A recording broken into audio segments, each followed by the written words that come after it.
Welcome to this potentially final hearing, the committee's 9th hearing for the inquiry into the impact of technological and other change on the future of work and workers in New South Wales, although that's not a core promise. I acknowledge the Gadigal people of the Eora Nation, the traditional custodians of the land on which we meet today, and I pay my respects to elders past, present and emerging, and celebrate the diversity of Aboriginal peoples and their ongoing cultures and connections to the land and waters of New South Wales. I also acknowledge and pay my respects to any Aboriginal and Torres Strait Islander people joining us today. Today I'll be hearing evidence from the Centre for Responsible Technology, academics, unions and industry groups and other stakeholders, with our focus on the issues of workplace surveillance and automation. And while we have a number of witnesses with us in person, some, including those in the first bracket, will be appearing via video conference. I thank everybody for making the time to give evidence to this important inquiry and overcoming the travails of COVID, which, although it's dropped from the headlines, is ever present. Before we commence, I'd like to make some brief comments about the procedures for today's hearing. Today's hearing is being broadcast live via the Parliament's website, and a transcript of the hearing will be placed on the committee's website when available. In accordance with the broadcasting guidelines, media representatives are reminded that they must take responsibility for what they publish about the committee proceedings. And while parliamentary privilege applies to witnesses giving evidence today, it does not apply to what witnesses say outside of their evidence at the hearing, and I therefore urge witnesses to be careful about comments they may make to the media or to others after completing their evidence here today. Committee hearings are not intended to provide a forum for people to make adverse reflections about others under the protection of parliamentary privilege. In that regard, it's important that witnesses focus on the issues raised by the inquiry's terms of reference and avoid naming individuals unnecessarily. All witnesses have a right to procedural fairness in accordance with the Procedural Fairness Resolution adopted by the House in 2018. If witnesses are unable to answer a question today and want more time to respond, they can take a question on notice. Written answers to questions taken on notice are to be provided within 21 days. If witnesses wish to hand up documents, or in the case of those appearing by video conference, emailing them in, they should do so through the committee staff. In terms of the audibility of today's hearing, I remind committee members and witnesses to speak into the microphone, as I wasn't doing. As we have a number of witnesses in person and via video conference, it may be helpful to identify to whom questions are directed and who is speaking. Finally, again, this is a note to self. Please turn your mobile phones to silent or off during the duration of the hearing. I now welcome our first witnesses. Starting with Mr. Lewis, could you state your name, the capacity in which you're giving evidence here today, and swear either an oath or an affirmation from the information you have been provided? Mr. Lewis. Yes, I'm Peter Lewis. I'm here in my capacity as Director of the Australia Institute's Centre for Responsible Technology. I'll take an affirmation where I'll solemnly, sincerely and truly declare and affirm that the evidence now about to be given by me should be the truth, the whole truth and nothing but the truth. Thank you. Professor Andreevich. Thank you. I'm Mark Andreevich. I'm speaking in my capacity as a board member of the Centre for Responsible Technology, and I don't have the text of the actual affirmation, but I solemnly swear that the evidence that I give here will be the truth, the whole truth, and nothing but the truth. Thank you. Professor Walsh. Excuse me. Good morning. Toby Walsh. I'm Professor of Artificial Intelligence at the University of New South Wales, and also an adjunct fellow at Sara Data 61. And I swear that the evidence now about to be given by me shall be the truth, the whole truth, and nothing but truth, so help me God. Thank you. Usually we allow sort of a brief opening statement of no more than 3 to 5 minutes from each of the interests before us. So, Mr. Lewis, I might start with you and then see whether Professor Walsh has anything to add, and then we'll go to questions. Mr. Lewis, the floor is yours. Yeah, thanks, Chair. So thank you for the invitation to appear today. I do apologise for not appearing in person, but I currently have COVID. I also apologise in advance if I'm not firing at 100% today. But this is one appointment in my diary that I was determined to fill. So as I said, I'm here as my capacity as Director of the Centre for Responsible Technology, which is an initiative of the Australia Institute an independent think tank which exists to support sensible and evidence-based regulation. Joining me is Professor Mark Andreevich, a global expert in digital media surveillance, who can talk to the committee through some of the wild and wacky ways technology has expanded the reach of employers through the pandemic. And Professor Toby Walsh, also suffering from COVID, has produced a terrific paper looking at how athletes are now being monitored as a harbinger for even more intrusive workplace practices in the future. So I do encourage the committee to tap to global brains on this issue during this session. So when we launched the Centre for Responsible Technology in 2019, we identified the largely unregulated intensification of surveillance in the workplace as a key area of concern. We also identified the New South Wales Parliament as a natural home for leading regulation, given its importance in establishing workplace surveillance laws. In the late 1990s, I was proud to work alongside you, Chair, as part of the late great Attorney General Jeff Shaw's team in ushering worker protections against video surveillance through the Parliament. In 2001, working with Unions New South Wales, those laws were extended to email surveillance, with the radical idea that employers should not routinely snoop on employee email conversations.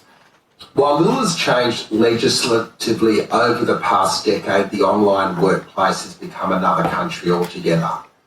One critical difference, which we may go into more deeply today, is that the regulatory binary of overt covert surveillance has totally collapsed.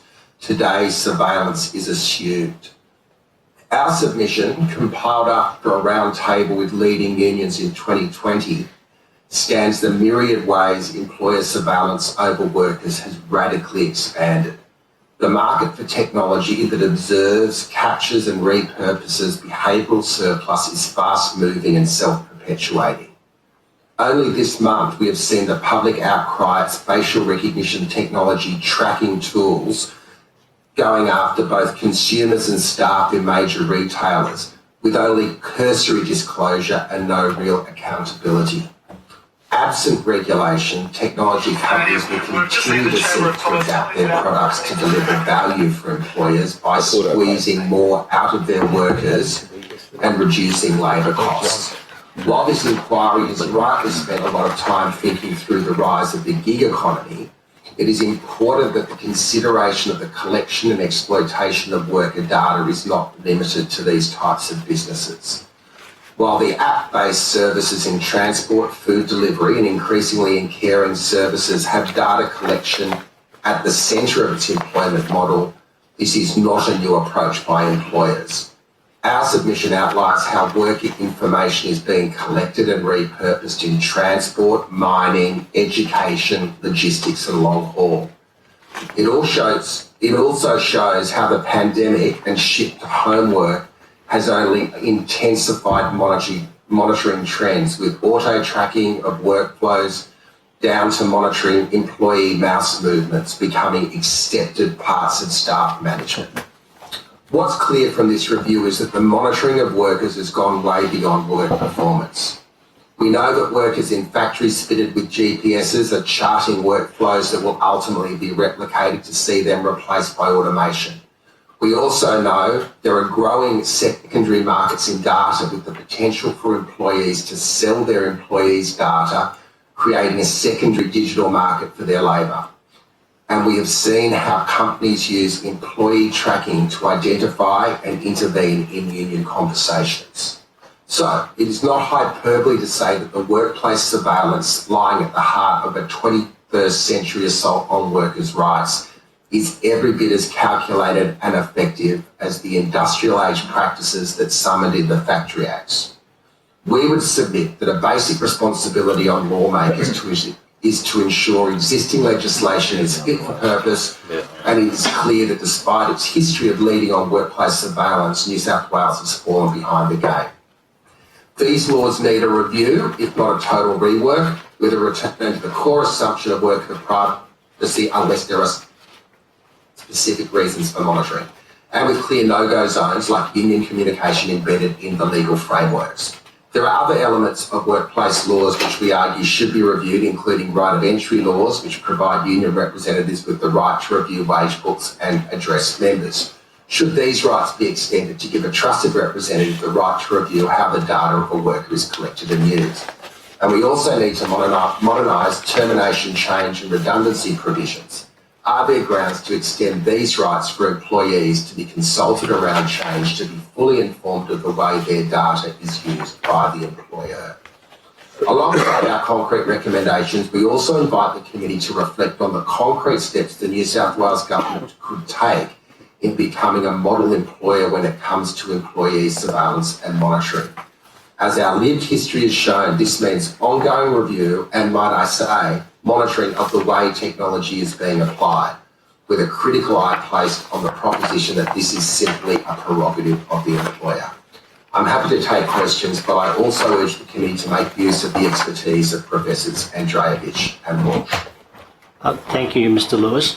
I might just ask Professor Walsh, I think your research on sports people is a fairly distinct area. Do you just want to outline briefly to the committee in a few minutes what the sort of importance of that work is and what you've learned? Yes, certainly, and thank you for the opportunity to give evidence to this committee. I apologise for Professor Walsh, you keep there in person as well. Professor Walsh, before you continue. I am recovering from COVID. Yeah, Professor Walsh, can you hear me? Just a couple of remarks. I don't think so. No. Professor Walsh, can you hear me? You keep cutting out. Maybe turn your video. Yeah, but you at our end you keep cutting out. So maybe turn your video off, and then that might improve the audio. Okay, let's try that. That's much better. Thank you. Thank you for giving me the opportunity to present today, and I apologise for not being there in person. But like Peter, I'm recovering from COVID. I will answer your question. I just want to say a general remark, which is why a professor of artificial intelligence is interested in these topics. As AI leaves the university laboratory and turns up in our workplaces, we face a fundamental challenge, which is it's an entirely dual-use technology. There are very good uses you can use of these. Equally, there are the uses that are. Okay. And as an example, Professor Walsh, sorry to interrupt. Professor Walsh, sorry to interrupt. I'm told that Hansard's not able to properly capture what you're saying because you're still cutting out every few words. We're going to try and get you on the phone and see whether that's a better connection. I apologise. No problem. Resisting the temptation to talk about our surveillance capability. But, Yes, well, obviously our surveillance capability is not that good. I know, the discussions around technology are great when the tech falls apart like this. Yeah. yeah. We heard all Peter's version.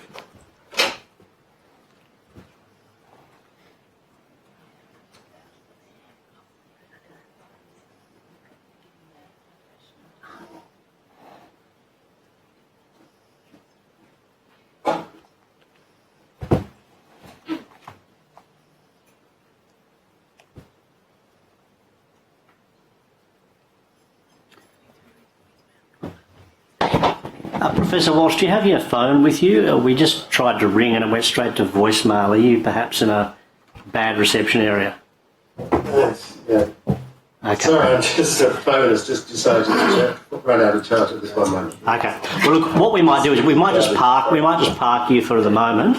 I might just ask some questions of Professor Andreevich. Professor Andreevich, did you just want to outline for the committee your work in this space and its relevance?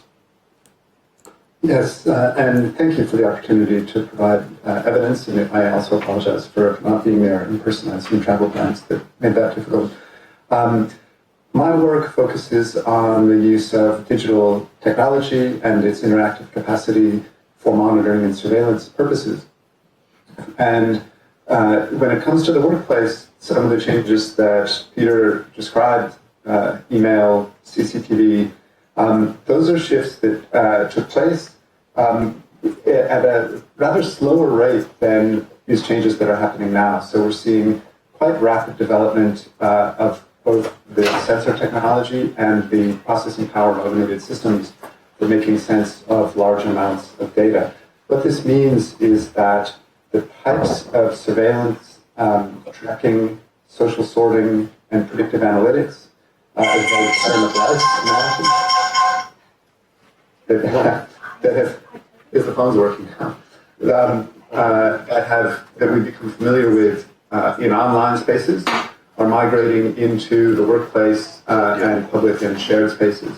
So I'm particularly interested in the development of sensors of all kinds that are being implemented in workplace environments, including things like face recognition technology, remote biometric monitoring, such as temperature analysis, voice print analysis, and also the sensors that Peter mentioned that are built into the devices that we use for our work. So computers, portable devices that we carry with us. It can be equipped with sensors that can track and monitor our activities.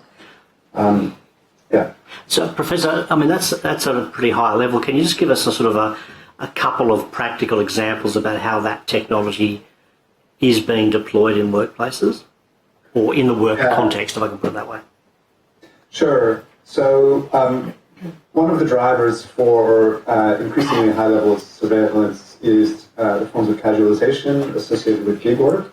So if we think about, for example, Amazon delivery drivers or Uber drivers, they exist in a contractual relationship with their employers. They don't know their employers directly. They don't show up at the office where they can be recognized. So one technique for verifying who they are has been facial recognition technology. So you're an Uber driver, you check in for your shift, you log in, you have to provide an image of yourself, which is then verified against a database of registered drivers. And if that technology doesn't work, you're locked out of your ability to do your work. And what's happened in London is some Uber drivers have actually filed a class action suit because the technology that identifies them, they claim, is biased by skin tone. So folks who have darker skin are more likely to be locked out of doing their work. They try to start driving, the technology doesn't recognize them, say they're not accredited, and they can't earn their living that day.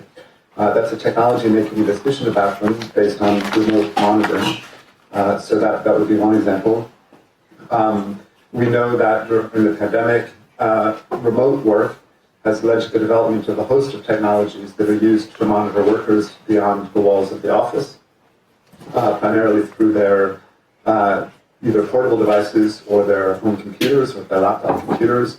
They do things like monitor time on screen, keystroke monitoring, mouse usage. There's software that's become quite popular that allows the tracking and sorting of workers based on their remote performance is recorded by their devices. And this has led to a kind of granular level of tracking of work that didn't take place, for the most part, in the workplace prior to the pandemic. So those are a couple of examples. Okay. I might just now go back to Professor Walsh to just talk us through his work on the sort of sports data framework and what sort of lessons can be derived from that about monitoring in the work context more generally. Yes, good. I hope you can hear me better now. Yes, we can hear you better. Great. So as I was trying to explain at the start, the fundamental challenge with deploying AI technologies like computer vision is that it is dual use. There are fantastic uses of technology that we are starting to see in workplaces. So, for example, we're seeing it being used for health and safety purposes to monitor people around dangerous machinery and warn when they're at risk of injury.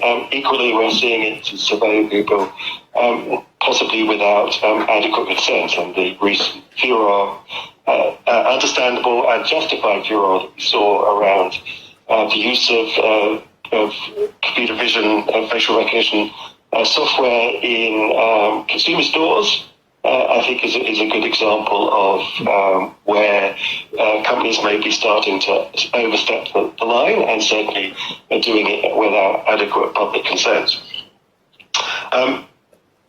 And then that information is then used, of course, to track and perform people. And we see examples of where, for example, in the United States, it's believed that people have even been fired based upon the recommendations of algorithms alone without any human oversight. Specifically, I've been looking at this in the context of a study done by the Australian Academy of Science and the Mindru Foundation, looking at a very specific workplace, which is the sporting arena, and looking at the surveillance and use of such technologies in professional sports. And we published a report in April, which I encourage members of the committee to take a look at, that looks at the legal, societal, and technical issues that study raised. And in particularly, I think that area is an area where perhaps the technology is more advanced than many other workplaces.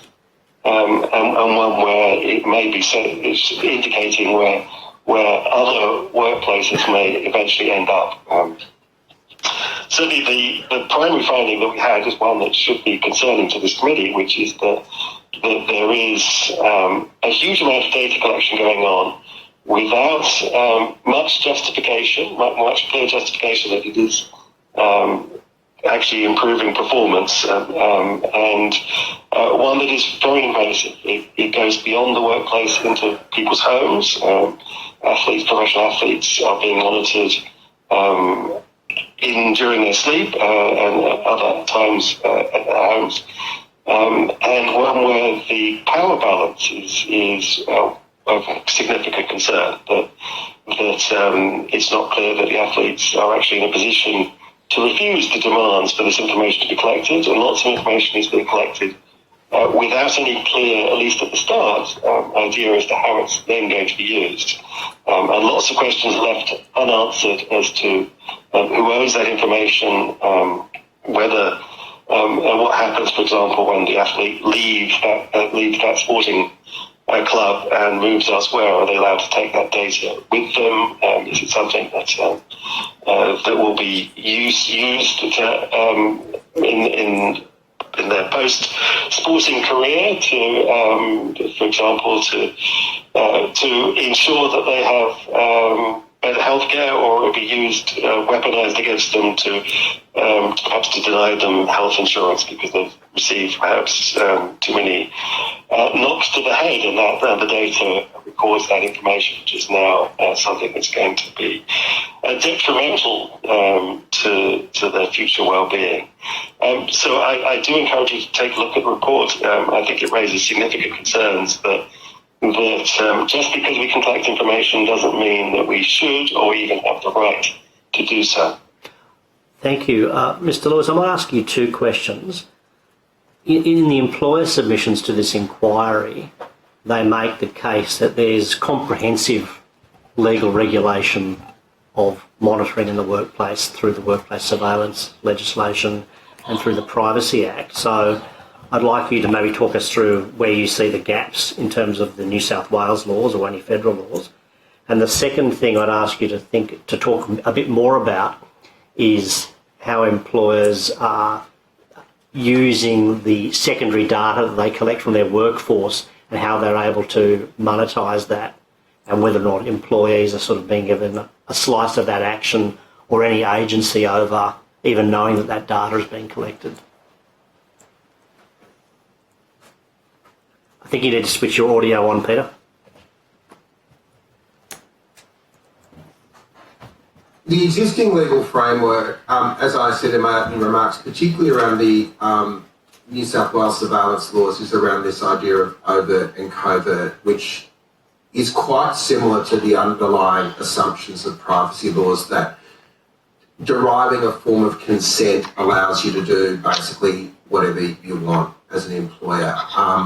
So we all know that consent as a framework in the world of tech means you've got to tick a box to say it's okay to get access to a platform. It's similar to tick a box to get access to a job. So I guess the question for the committee is that at the point of employment if someone is clicking a box or ticking a box that says, I consent to my data being used in a myriad of ways, and often those consent forms also allow employers to change the terms of those agreements as technology catches up or offers new opportunities without having to go back to the worker, whether that is an appropriate, if that is consistent with the original intention of the laws. I know there is a national review currently underway of the privacy laws where consent is a key area that is being reconsidered, but I also think that in the terms of the framework of the workplace surveillance laws is worth considering.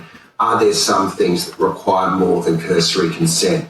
One of the interesting, parts of the story last week around the facial recognition technology in Bunnings and a number of other retailers was that there were very small signs saying you may be being filmed, and is that sufficient to inform public or staff that their information is being monitored?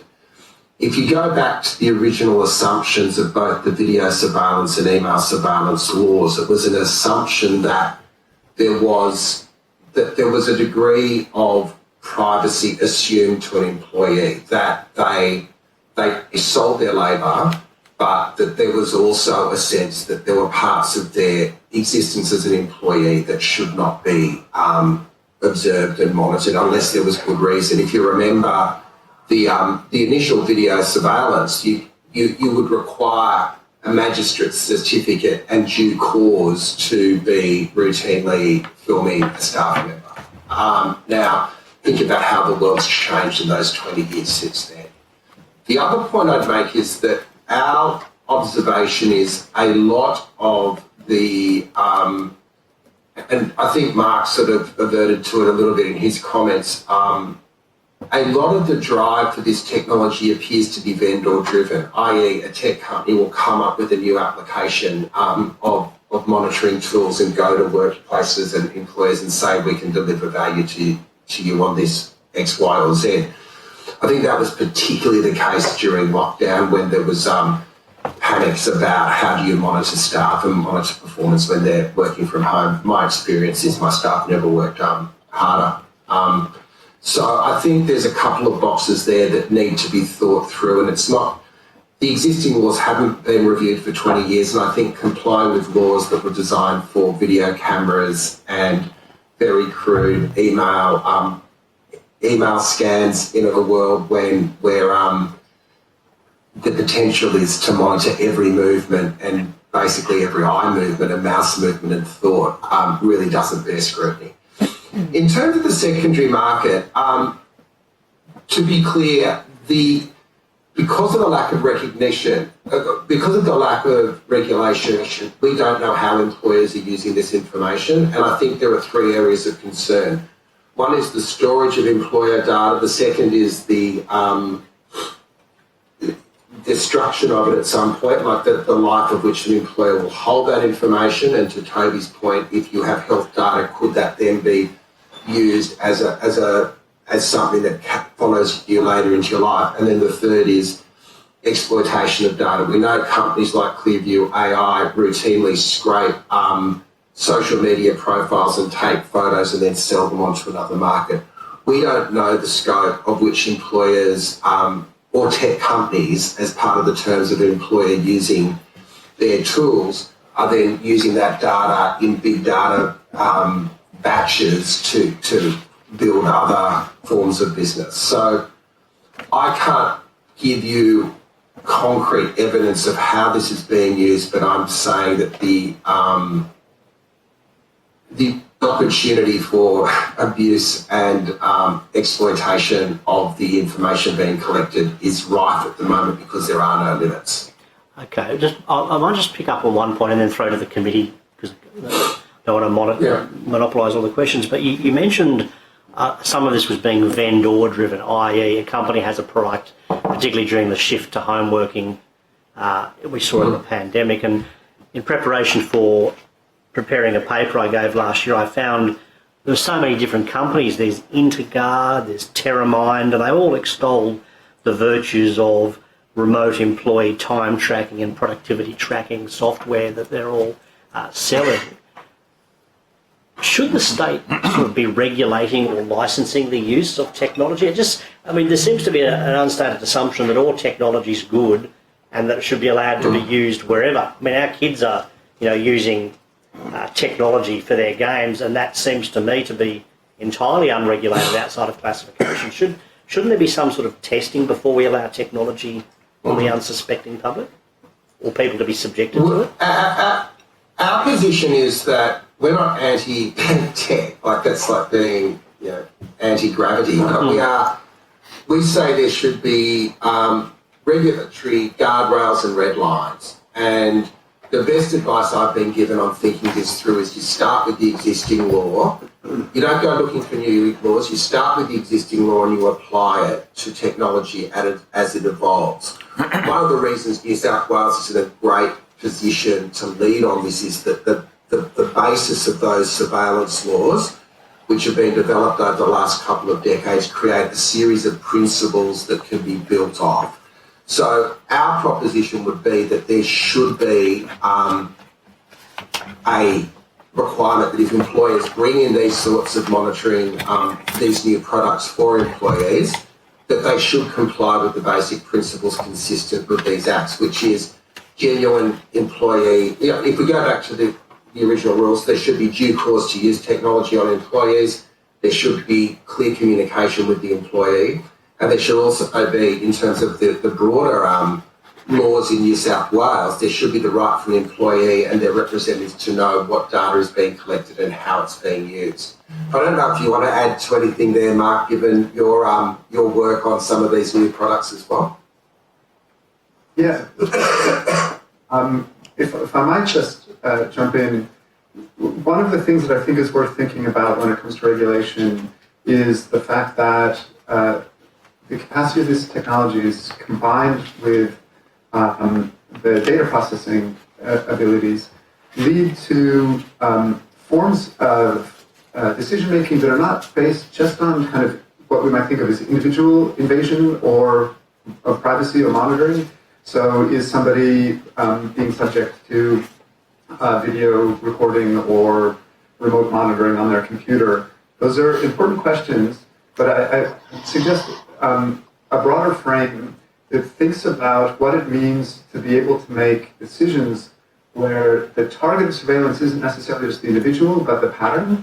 And I'll give you an example. It's a kind of small example, but I think it's suggestive.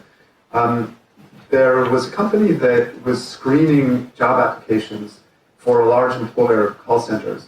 And one thing that they found out for these electronically submitted applications is that if you just took all the data and pumped it into an automated, basic machine learning system to figure out what's going to be the best predictor of a good employee, it wasn't anything that was actually on the application. It was what software was used actually, or what browser was used to submit the application.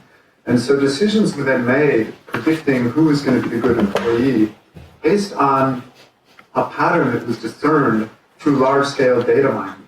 So this is a decision that has an impact on somebody.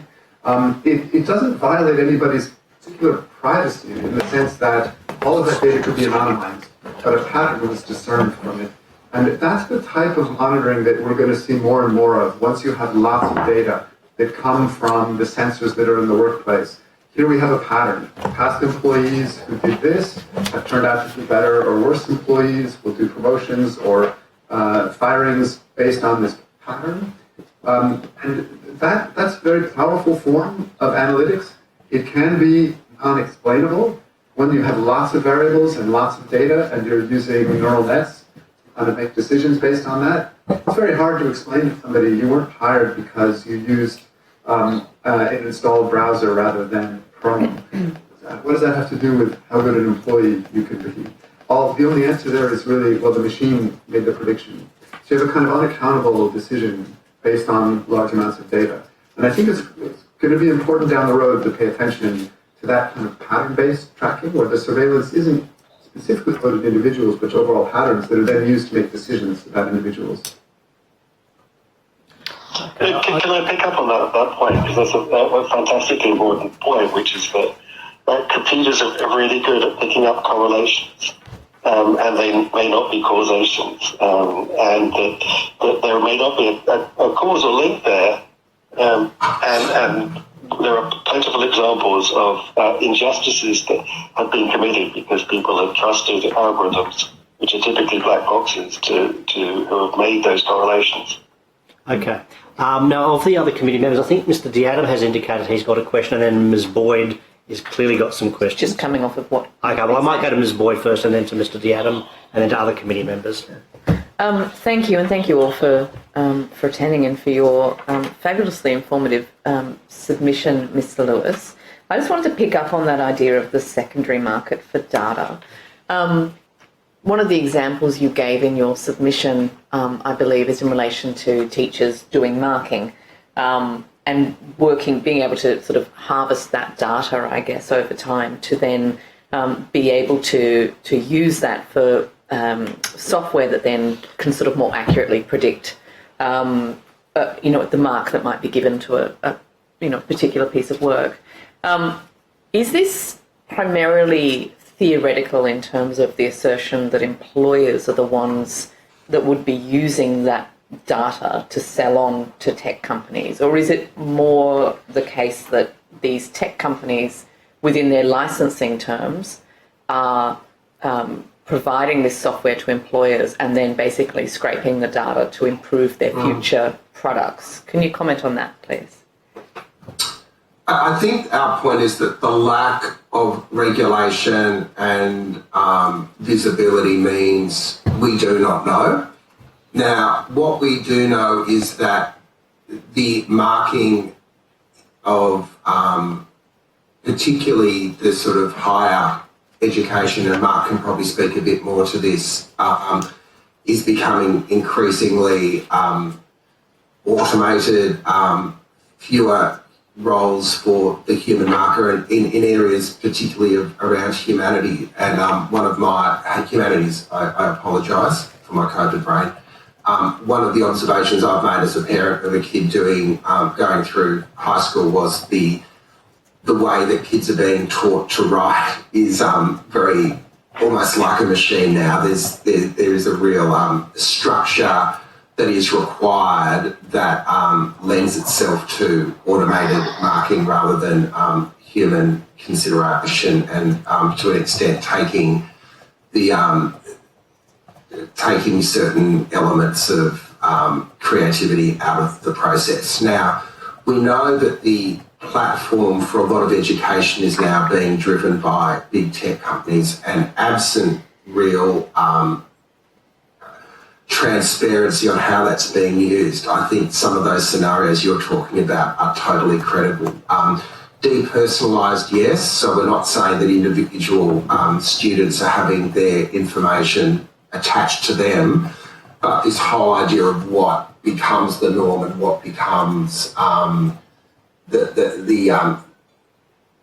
sorry, my brain is not quite working, but you know what I'm saying, that what becomes the norm has to be something that can be easily replicated rather than something that is evaluated by humans. But Mark, you've done a lot of work at how the universities have changed over the last few years. I don't know if you want to speak to that as well. Well, sure. I think maybe one of the key points there is the one that you made about depersonalization.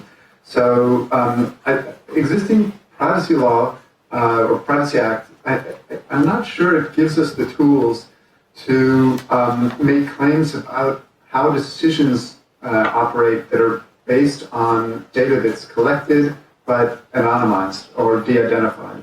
So in other words, let's say you get all of this information about how student work correlates to subsequent grades. You can do that without identifying any students or linking anything back to a student. You can actually then create a system which can be marketed and sold that can be used to, according to some claim at least, accurately mark future students.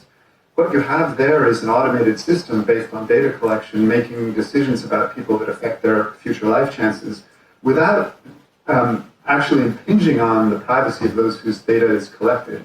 And I think that's a more generalizable principle. Once you collect data that can be de-anonymized or even collect it without any identifying information, you can discern patterns that can then be used to make decisions without running afoul, I think, we need the legal experts here, of existing protections in privacy law. Okay. Mr. Diadam, you have some questions?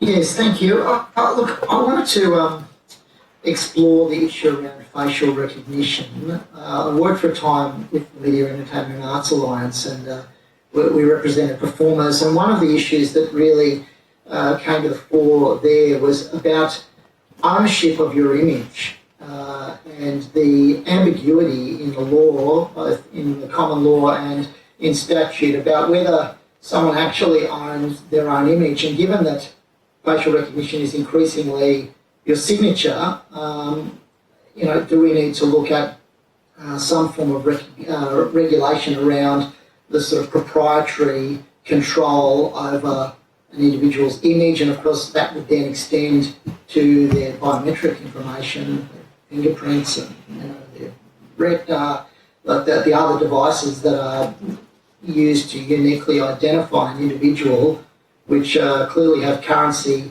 beyond a workplace where they might be being collected.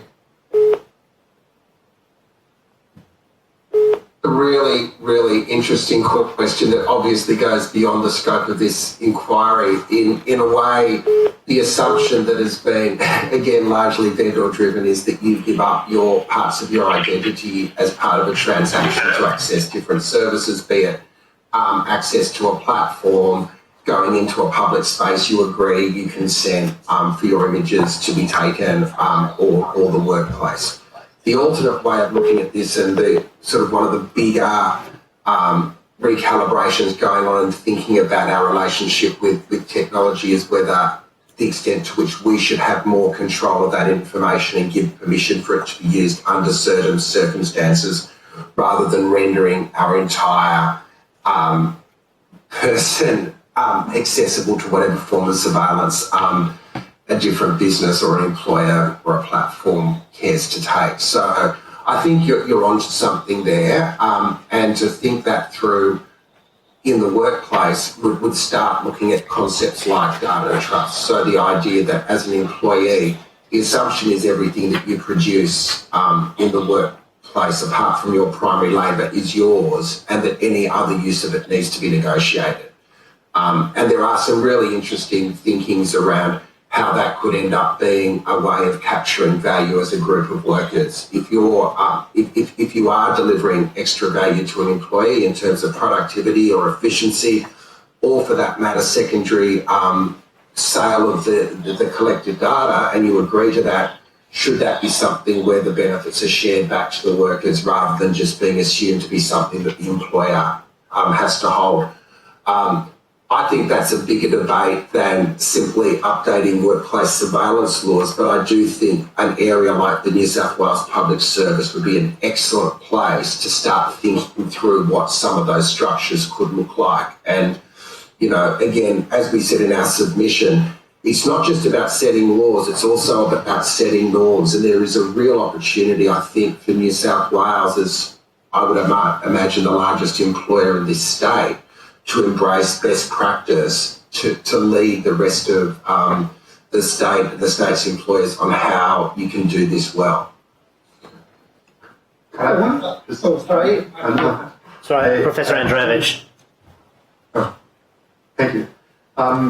I think it's a really important question. As recent events suggest, the issue around face recognition is not going to go away. It's going to become more pressing as the technology becomes more powerful, less expensive, and more ubiquitous.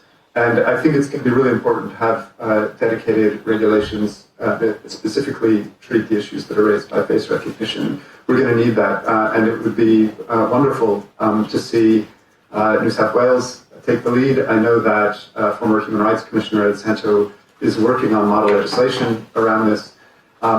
The question of ownership in your image is a really interesting one, because it almost divides into two, right? One is your image as it appears, and many of us know that our images are out there.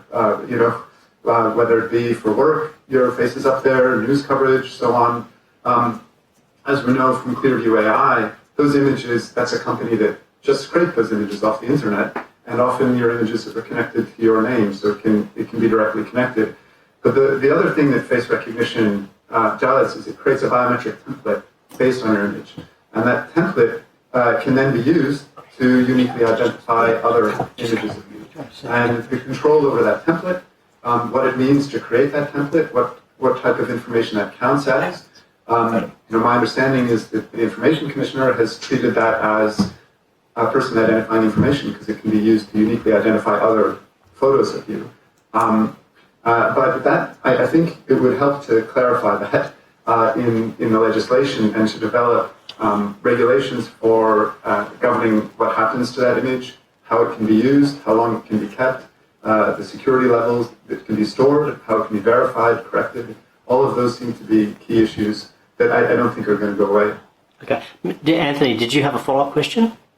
Oh, well, I was going to shift on to another issue, but I think the other panel... Professor Walsh has got his hand up. Professor Walsh? Yeah, I just wanted to say that there's some really interesting questions that possibly go beyond the scope of this inquiry about intellectual property and about ownership of those rights. And certainly that we came across with looking at athletes and their workplace. And you see it obviously very directly with people like actors. Indeed, the Equity, the Actors Union in the United Kingdom is lobbying on these issues about the fact that AI is now being able to synthesize actors' voices, actors' video of actors, and then who owns the benefits to those. Okay. And one more topic, since we are on facial recognition, which is a really difficult and important topic that does need to be addressed, that hasn't been raised so far, is the inaccuracies of facial recognition. That despite all the work over the last few years, all the concerns that we've raised, facial recognition still doesn't work as well on people of colour. It still doesn't work as well on women, and it works even worse still on women of colour. And it's not clear when and if it's going to be as accurate as humans, and when and if we can start to not worry about the harms that will be caused by the errors that it will make. Okay. Anthony, back to you for a question, and then I think Mr. Mallard and Mr. Donnelly both have questions. I want to, this is also arising out of my former union experience, but I know in the New South Wales public sector, they very quickly adopted, without much debate, the process of using psychometric testing for selection of job applicants. And obviously, the underpinning of psychometric testing is predictive analytics. And I wonder whether you might offer some comments about, I suppose, the risks to workers of the psychometric regime being applied to candidate selection for such an important employer as the New South Wales public sector. I'll defer to Toby if you like. Sure. Yeah, so again, fantastic question, fantastically important topic, and one where I'm expecting there's going to be a huge number of civil action suits brought against tech companies that are introducing rather bogus machine learning techniques to screen applicants. We come back to the point raised earlier by Mark, which is that computers are very quick at picking up correlations, and they will pick out whether you're using a Microsoft or an Apple operating system and use that as the basis for selection, something that I suspect we would not want candidates to be selected on the basis of what operating system their computer happens to be using. Because the computer doesn't have any of our common sense, doesn't have our particular understanding. It's selecting candidates based on such criteria are not going to satisfy our natural justice, and indeed are perhaps explicitly already legislated against in terms of discrimination law. Okay. Question from Mr. Mallard, and then Mr. Donnelly, then back to Ms. Boyd. Thank you, Mr. Chair. I would like to ask a question to Professor Andrejevic's cat, who seems to be popping on the screen a lot, but I won't do that. You've painted a Orwellian doom and gloom scenario there, gentlemen, and I just want to put the counter view, and having a small business background, that some of the surveillance and facial recognition, monitoring of staff in areas like accounts, in banking and finance, where can be embezzlement or theft, protects businesses as well and protects the honest workers. And so I just put it to you that obviously that you're concerned around the broader exploitation of data and so on, but so many businesses, and I'm talking small and medium businesses mainly, really have moved into an area of better efficiency and better confidence in their organisation by having access to these different data. What would you say to that?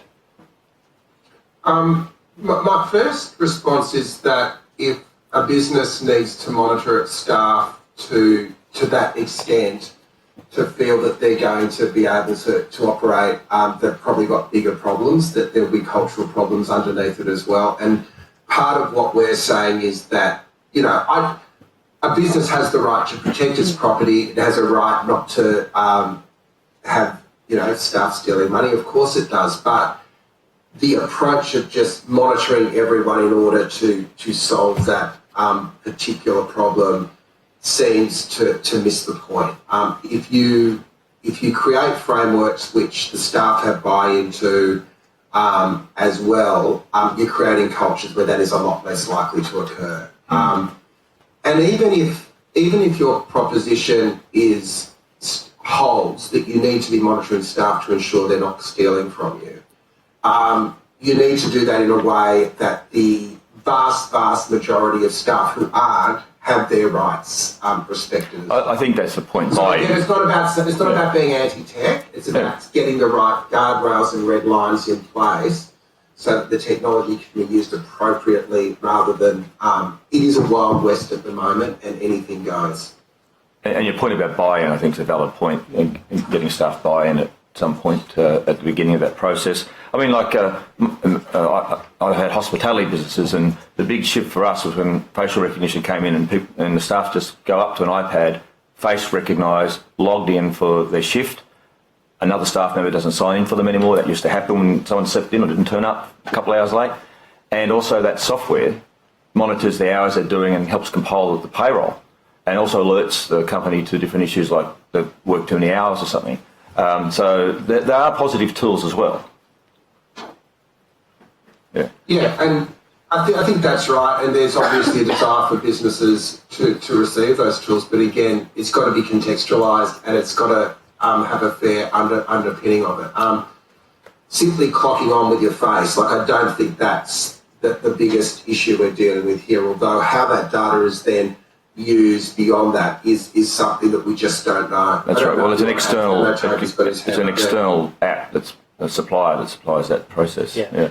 Mr. Donnelly. And then who control? And then do they get access to that data as well? Yeah. I've got one more question though. Yeah. I have one more question on that line. Is there a role for monitoring to address issues of sexual harassment or bullying in the workplace? i.e. for the employer to make sure they've got a safe and secure workplace for their employees? There is a role to ensure, employers have a positive obligation to provide a safe place of work, but if your only tool is blanket surveillance, then your cultural problems are far greater. And I think that if there's a degree of exceptionalism around the whole thing, that we will give you the technology to get rid of workplace bullying or sexual harassment. No. You've got to. I'm an employer, I employ staff. You've got to do better than just say we're going to surveil you. You've got to create the culture. Yeah, I get that. Just a tool in the toolkit. Yep. Yeah. Professor Walsh, you've got your hand up?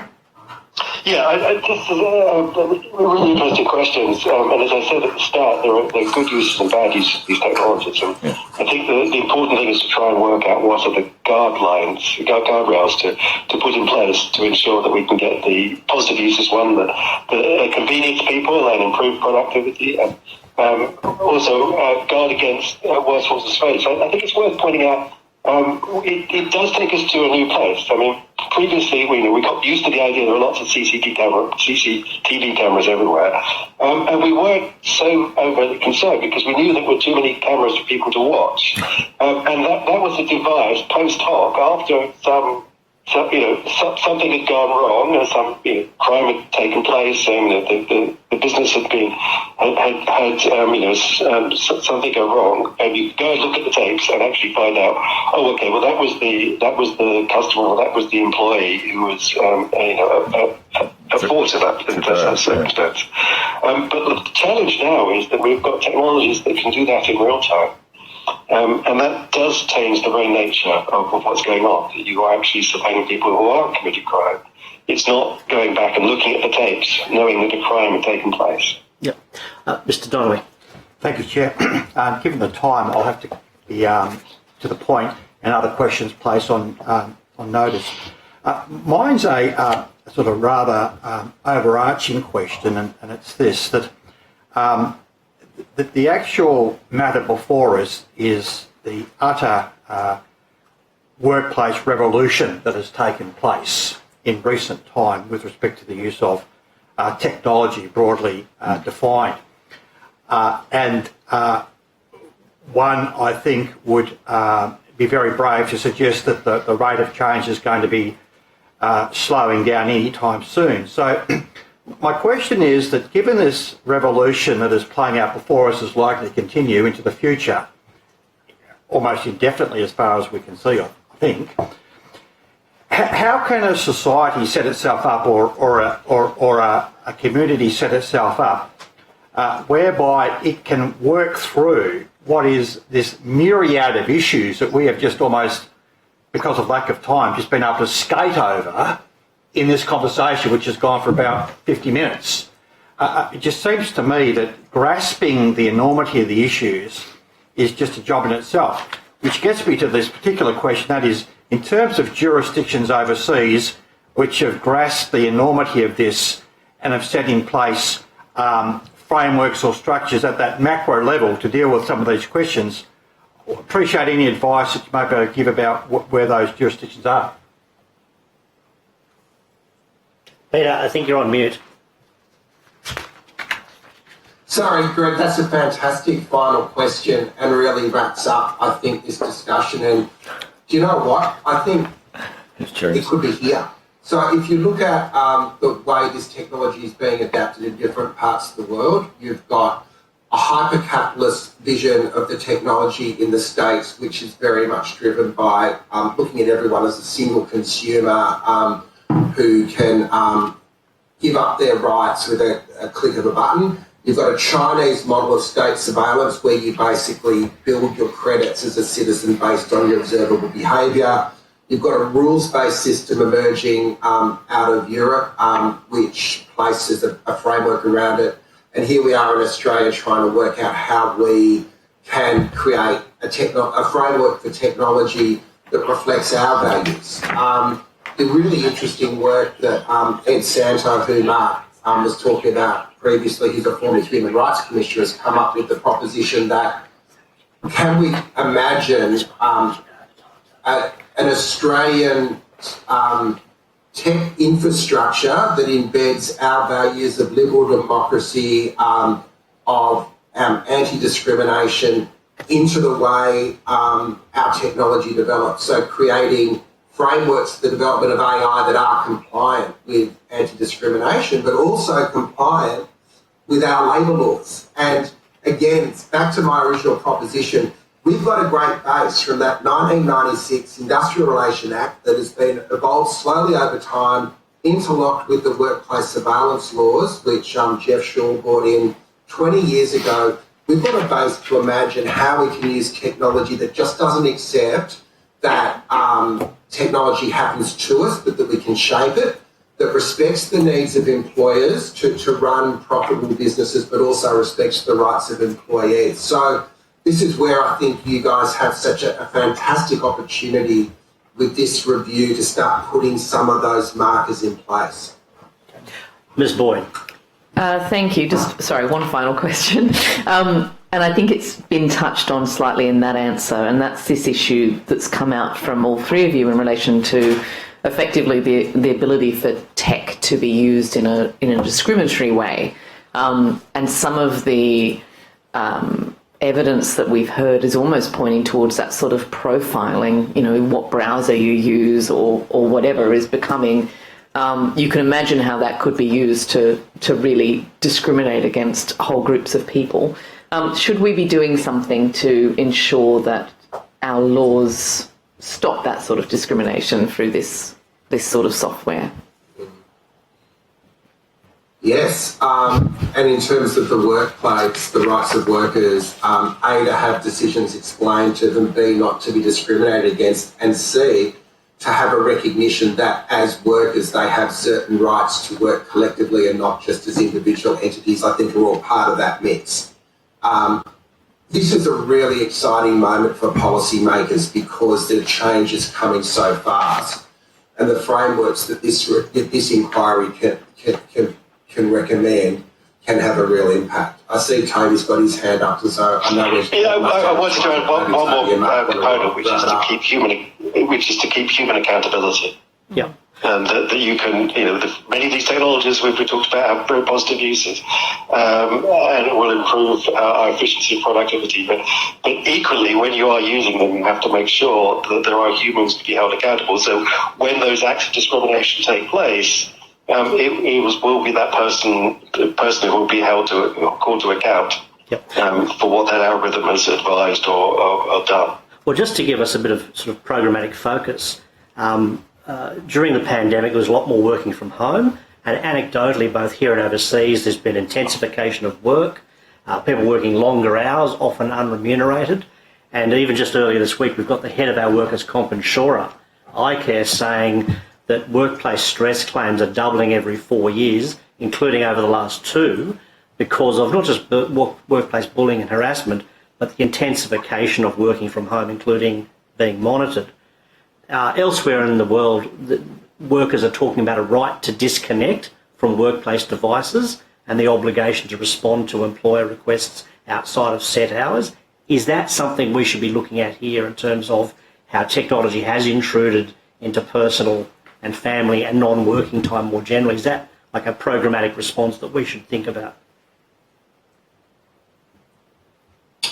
Yeah, I think it's part of the puzzle, but there are so many moving pieces, aren't there? Yeah, there are. All right, well, we've come to the end of this session. I'd like to thank the 3 witnesses for their time and their insights. If members have additional questions, they might be placed on notice. I don't think you took anything on notice, but I think there's the facility for supplementary questions for members. We'll forward those to you, and you'll have the right to, or the obligation to respond within 21 days. Thank you for your time. This is all very thought-provoking stuff. Thank you for your work on this. Thank you. Yeah. Our pleasure. All righty. Thank you, all the best. Thank you. Okay, thank you. I think we've got the next lot. Okay. We've now got the next set of witnesses. Professor Adrienne Vroman, Dr. Josh Healy, Professor Leah Rapano, and Dr. Brendan Churchill. They're all coming via video conference, and I think they're all here. Okay. I welcome our next bracket of witnesses. You're all online, and hopefully you've all got the form of words about swearing an oath or an affirmation. I'll just go through the list I have, and if the person concerned can respond and give their name, their title and the capacity in which they're giving evidence here today, and then swear an oath or an affirmation. Professor Vroman. Hi, I'm Ariadne Vroman, Professor of Public Administration at the Crawford School of Public Policy at ANU, and I solemnly, sincerely and truly declare and affirm that the evidence now about to be given by me shall be the truth, the whole truth, and nothing but the truth. Thank you. Dr. Healy. Good morning. I'm Josh Healy. I'm Senior Lecturer in Employment Relations and Human Resource Management at the University of Newcastle. I solemnly, sincerely and truly declare and affirm that the evidence now about to be given by me shall be the truth, the whole truth and nothing but the truth. Thank you. Thank you. Professor Rapana? Hopefully I've pronounced that properly. can you hear me? Yes. Okay. I'm Professor Leah Rapiner. I am a professor in sociology and one of the founding directors of the Future Work Lab at the University of Melbourne. I don't have my oath up, so I solemnly swear to tell the whole truth and nothing but the truth, so help me God. I'll say it in an American way, but I will give evidence that is true. Thank you, Professor. Dr. Churchill. Good morning. I'm Dr. Brendan Churchill. I'm from the School of Social and Political Sciences at the University of Melbourne. I'm an AISD DECRA Fellow in Sociology, and I solemnly, sincerely and truly declare and affirm that the evidence now about to be given by me shall be the truth, the whole truth, and nothing but the truth. Excellent. Usually we allow a short opening statement of 3 to 5 minutes, not per person, but sort of per body or group. Are you sort of evenly divided up into sort of institutions, or how should we evaluate your evidence? Is it ANU, Newcastle and Melbourne? Is that how we should take it? Do you wish to give an opening statement? There's no obligation to do so. We could just proceed to questions. But Professor Vroman, if you have an opening statement of 2 to 3 minutes, you're welcome to give it, or we can just proceed to questions. Ooh, okay. I've got a very short opening statement. Floor is yours. About context and who I am and why I'm here, but it'll be very short. Yep. And you will see that the four of us do know one another and work together in different kinds of projects as well. So my research focus that's relevant today is mainly on community and worker attitudes towards the future of work. I have long-term interests in how digital technology is transforming both society and politics, and I currently have 2 projects on women and the future of work. One of them is contrasting changes in the service sector and professional work by studying the law and the retail sector. The second one is looking at post-pandemic change and opportunities for work for young people in Australia, the UK and Japan. I've also undertaken earlier research on community attitudes to digital rights that focused on privacy, surveillance and changes in the workplace. And the last kind of point I wanted to make, particularly as I know this is one of the last hearings of the committee, is that COVID is a very important context for fundamentally changing how we see work.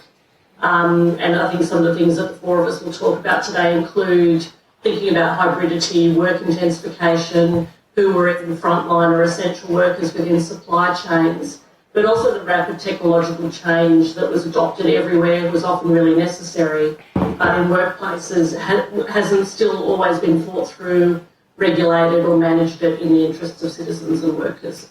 And that's all from me for now. Thanks. Okay, thank you. Dr. Healy.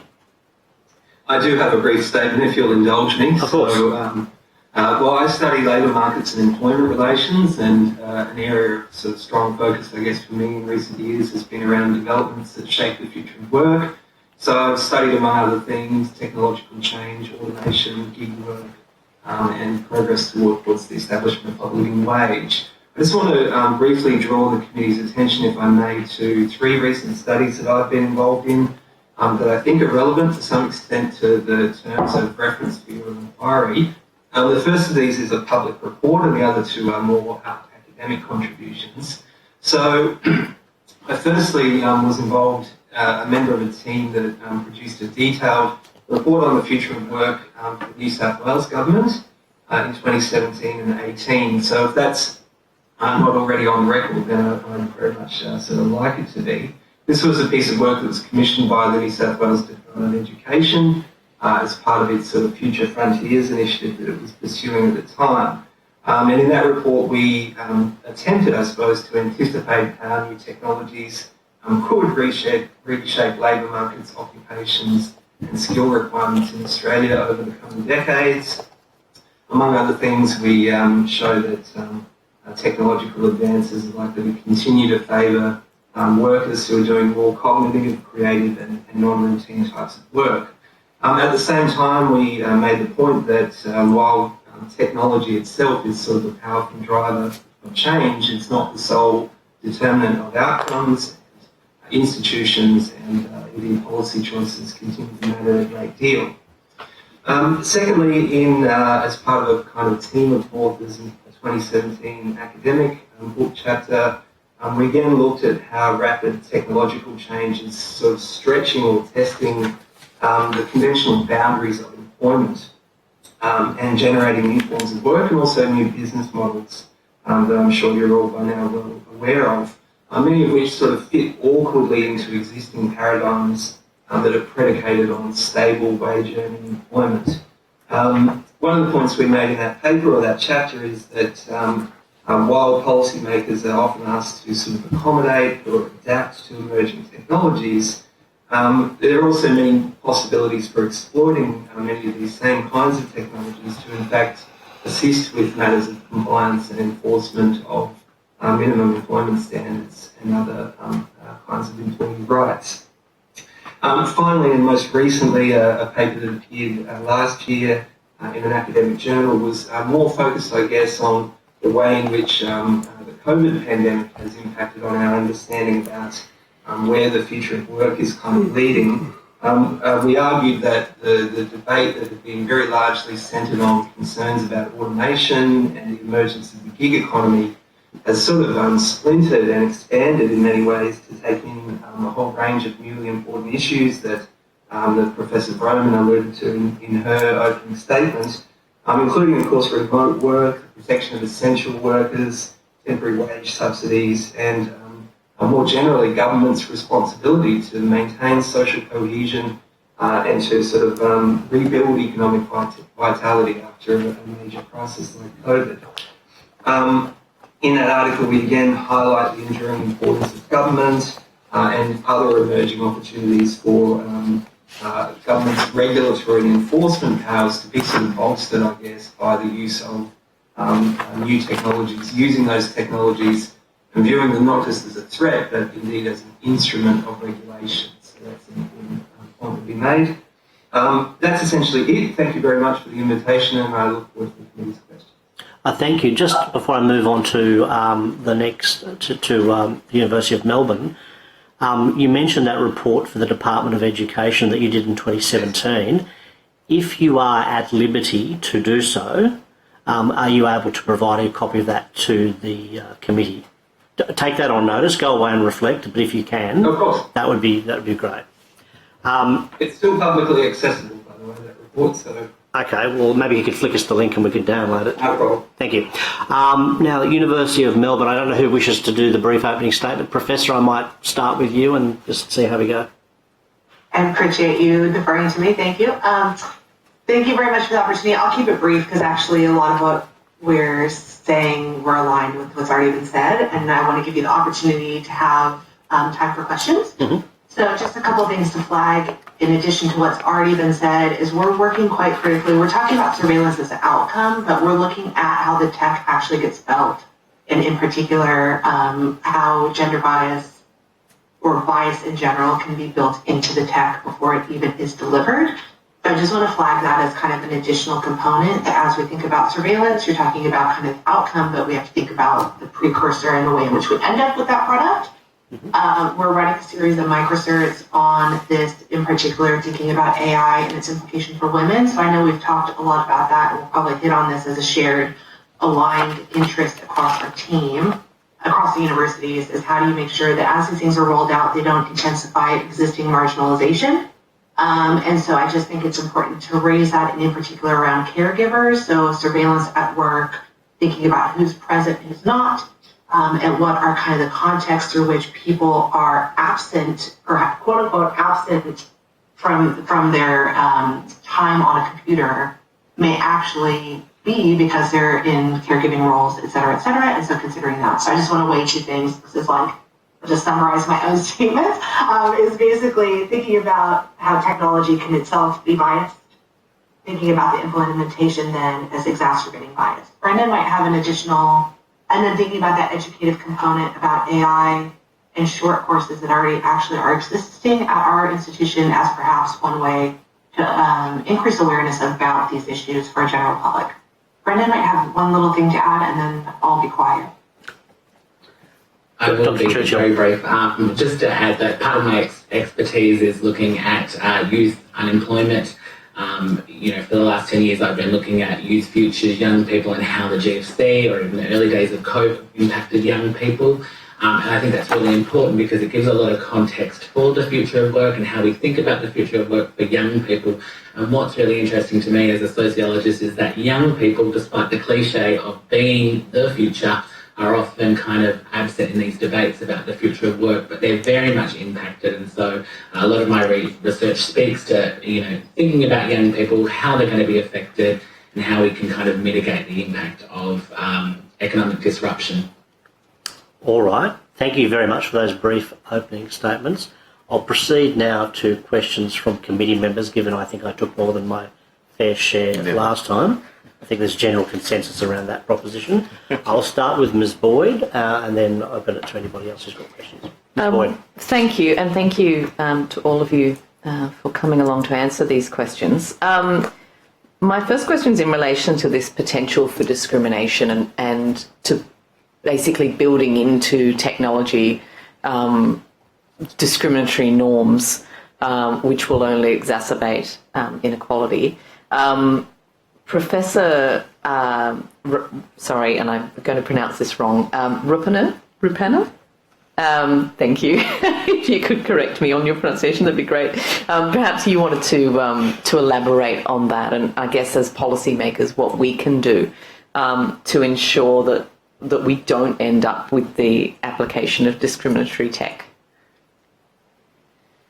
Thank you very much. You can say my last name any way you want. You don't have to have a last name like this and never get anyone saying it right, including probably myself. But so we're working on a project right now. I'll just talk a little bit, not necessarily at the intersection of surveillance, but we're working on a project right now about gender bias in hiring algorithms. So that one kind of critical point of entry into employment, and we're finding quite clearly multiple modes in which bias gets introduced. I think what we're finding kind of can help broaden out to what will happen in terms of the surveillance tech, that there is biased data that that machine learning utilizes.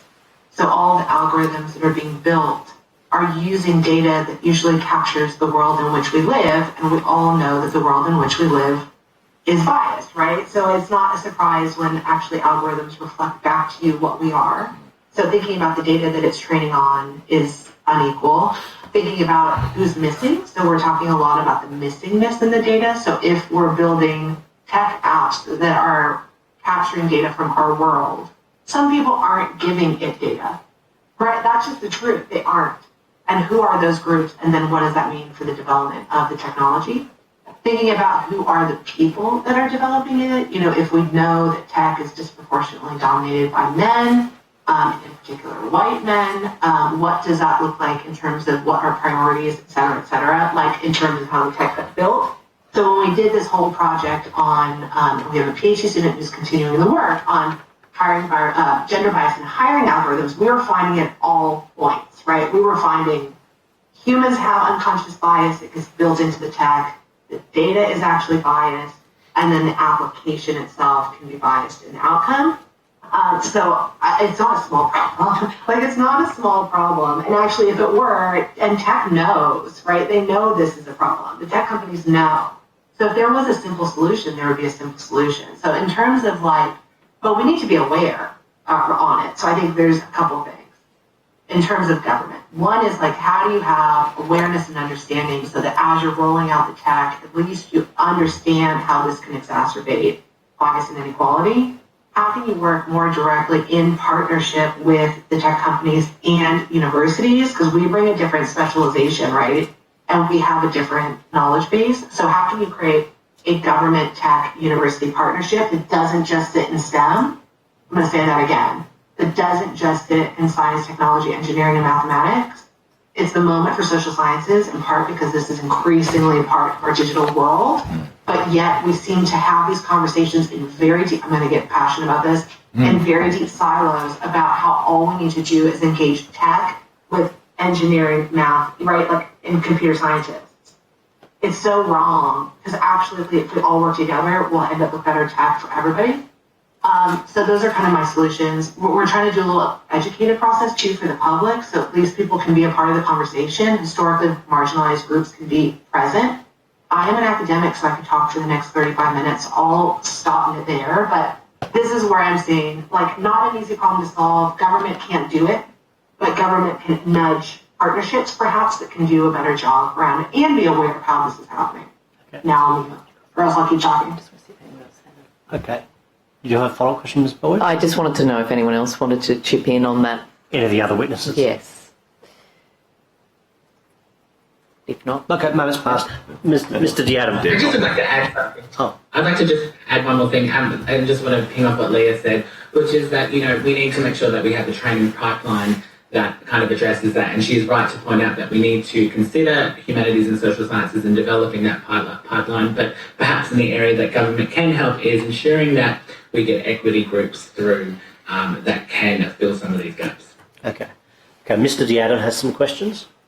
Thank you. I was interested in Dr. Healy's comments about enforcement, and one of the things I think in terms of our industrial relations enforcement approach is it's premised on physical workplaces in concentrations, and you know, obviously we're seeing through technology the enabling of a much more distributed form of work organisation and work from home. When I was a union official, we used to have an award right to have a notice board in the workplace on the assumption that the union could communicate information about workplace rights via the notice board. But obviously, notice boards are an anachronism now, and the way that organisations communicate to their employees is technologically enabled.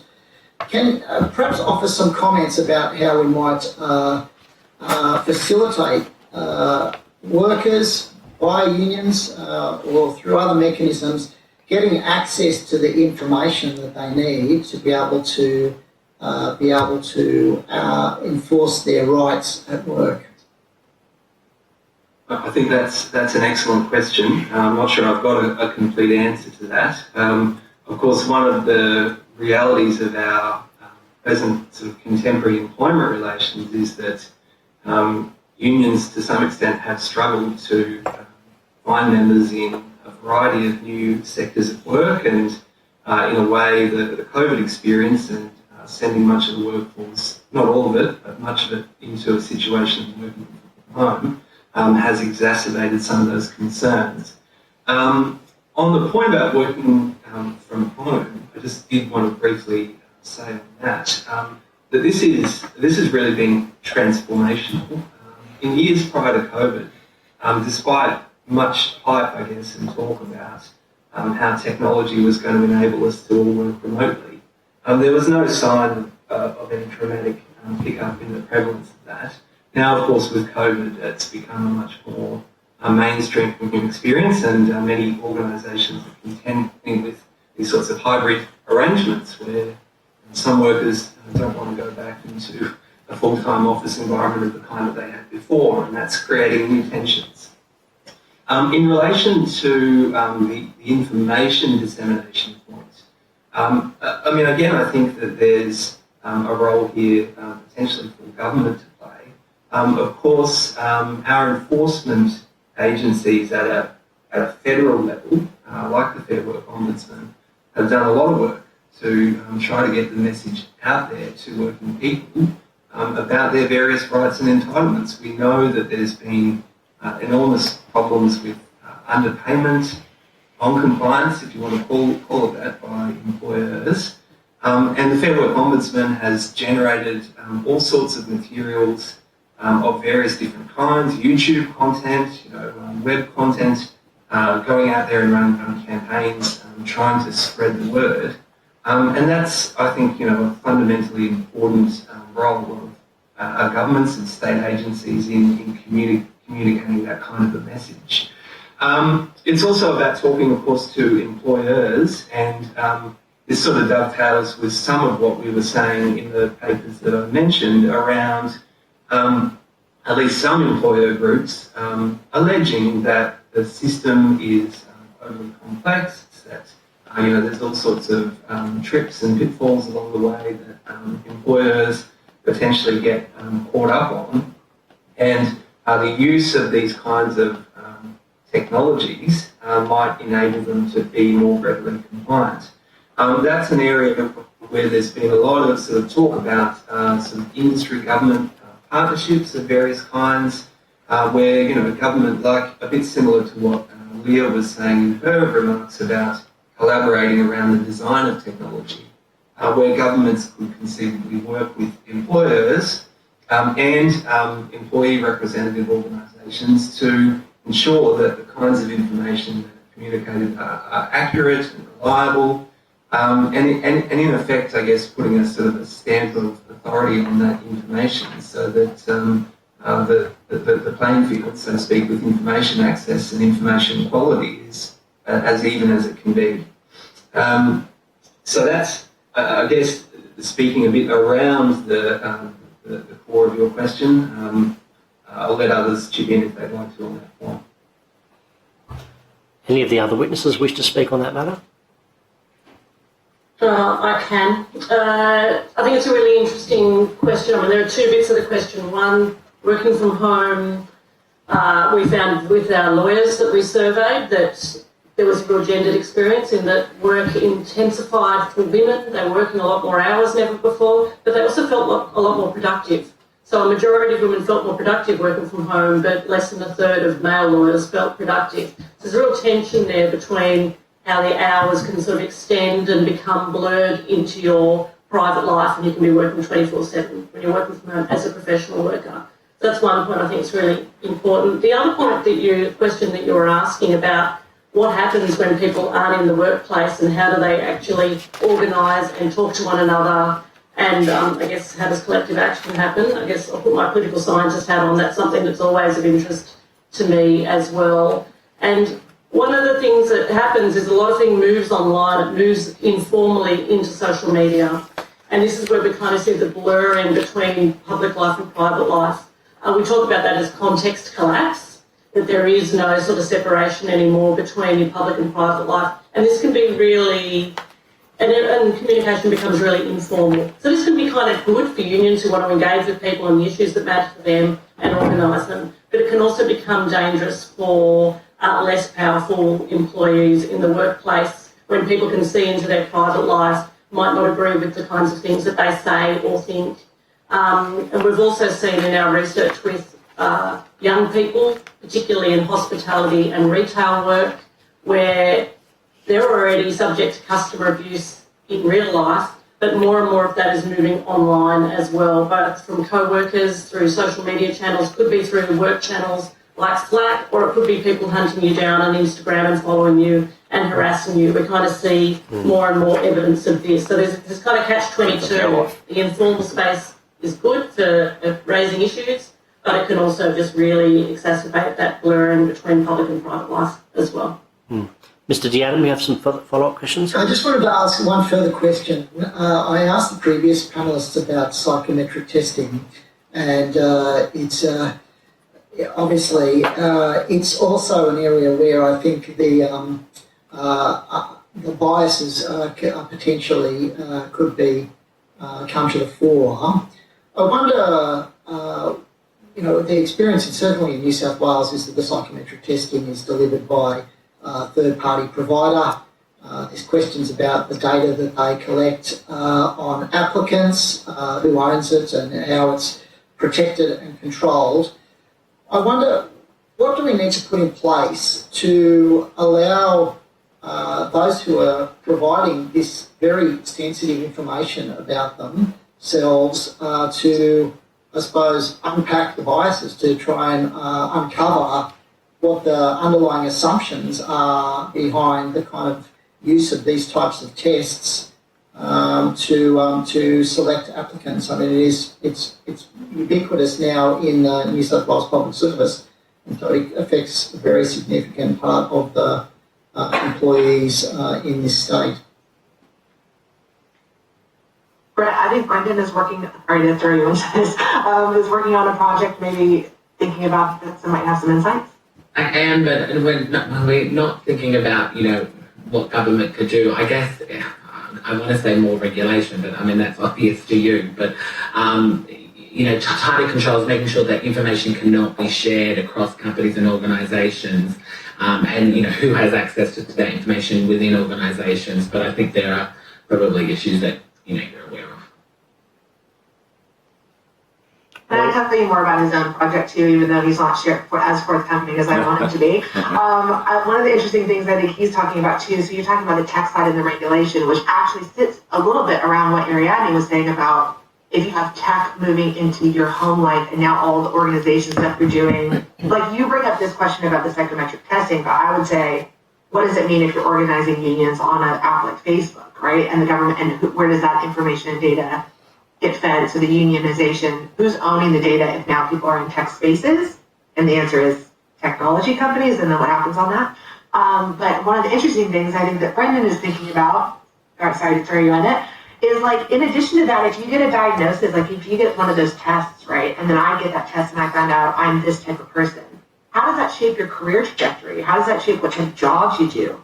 What type of roles you take on? How you think of yourself as a worker or as a person? So it's also that tech that then creates kind of identity that may shape decision making. So I know that's not quite what you're asking, but in addition to that, thinking about those as being used as instruments that then shape you as a worker is actually that other critical point, and what kind of opportunities you open yourself up to.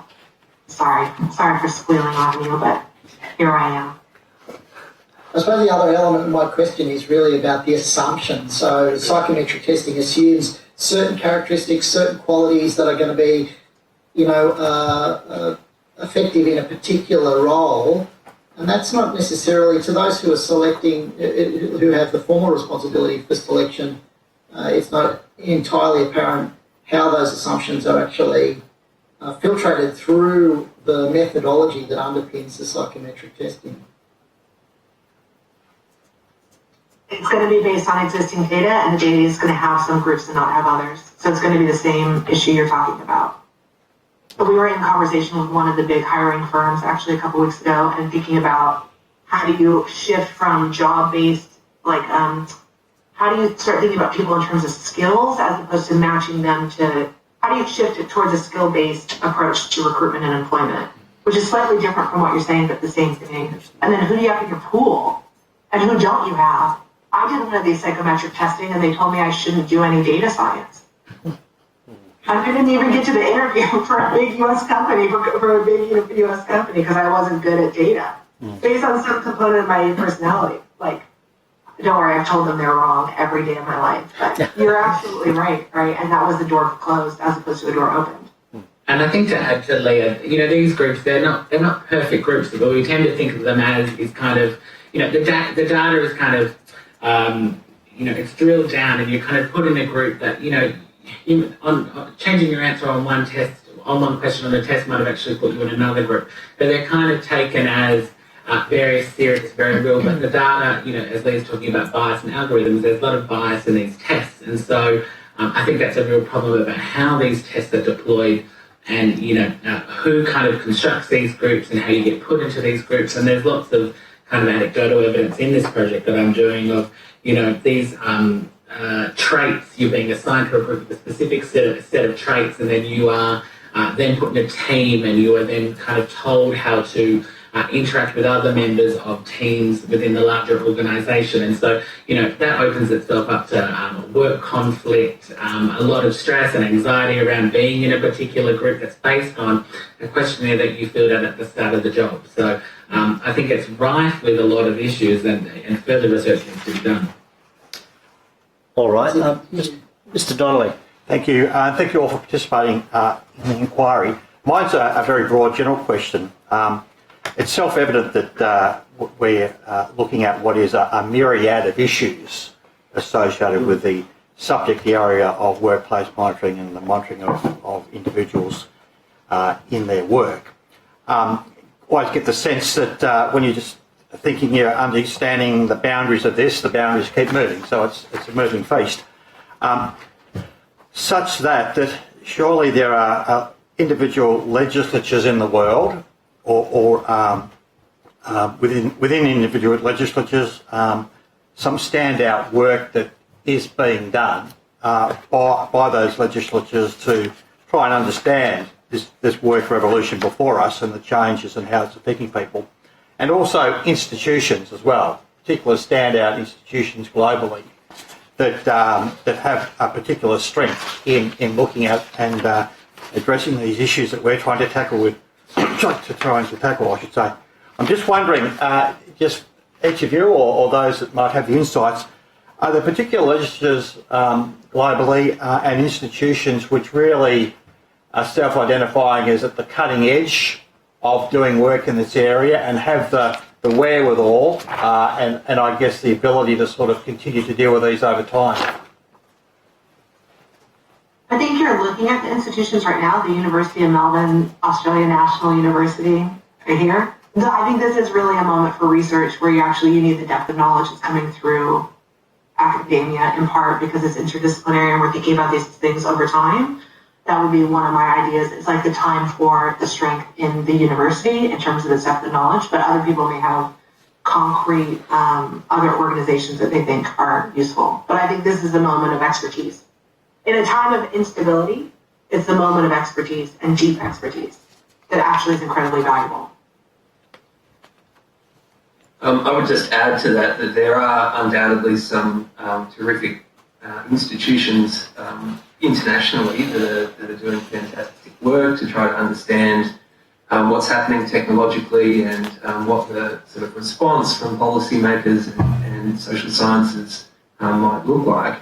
It is important, though, that we have a kind of a national understanding about what's going on in Australia and indeed in more specific jurisdictions within Australia. The kinds of social norms and expectations, the kind of histories that we've got industrially and organisationally do differ a lot. And one of the things that I suppose has bothered me and others is that much of the thinking about technology and how it ought to be regulated and what the future of work is going to look like is very Americanised. There's obviously terrific institutions that are thinking about these things, and much of tech is after all sort of situated in the United States. But part of what we've been arguing, I guess, is that we do need good local expertise to understand what's manifesting in the Australian context, and actually things look quite a bit different. We don't have yet, fortunately, the same problems with inequality. Unfortunately, we're going further in that direction, but we don't yet have the same kinds of problems that are sort of rife and have been for decades in the United States of earnings and income inequality and low pay and sort of working poverty. We're not quite yet as bad on some of those measures as other countries. So, it's important in understanding what the future of work might hold to also understand the kind of the institutional legacy and the different kind of trajectories that different countries are on. And Australia does look very different, and for that reason I think I'd agree with Lee that we need good local expertise that's focusing in on these things and providing advice where we can to policymakers. No. A further question, Mr. Conley? Just wondering from a legislative point of view that if there's jurisdictions in Europe, so these are states that are doing particularly good work, or nations in Europe that are doing particularly good work in this area. I would say that the introduction of data protection regulation in Europe has been incredibly important for underlying privacy and really turning privacy of data and the collection of data into it's consent-driven rather than consent to having the collection and sharing of your data being an afterthought.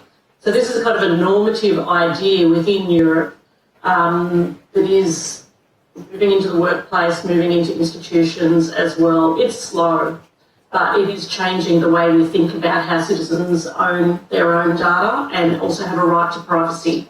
I think Australia is quite behind in having a level of sophisticated conversation in the same way that we can introduce regulation, that we can regulate technology companies to better protect their users and better protect data in general.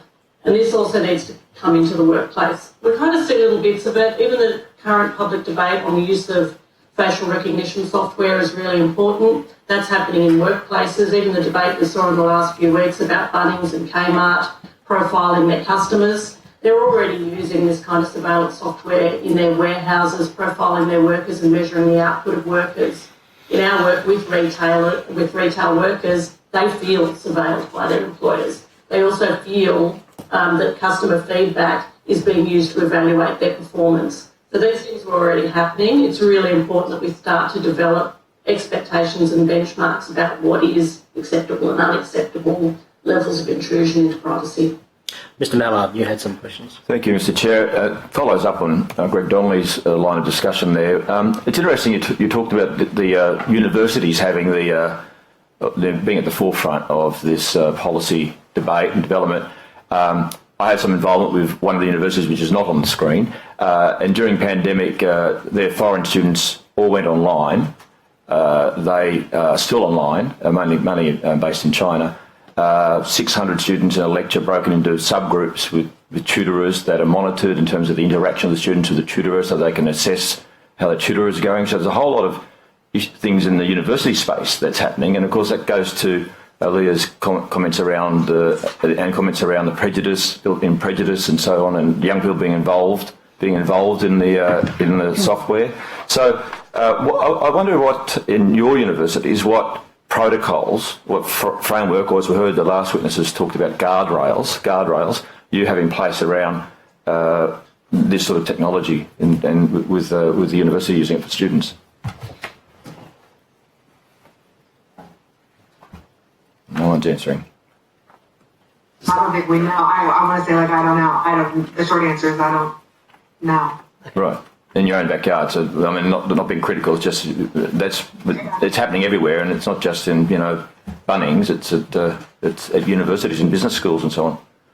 Absolutely. You're not wrong.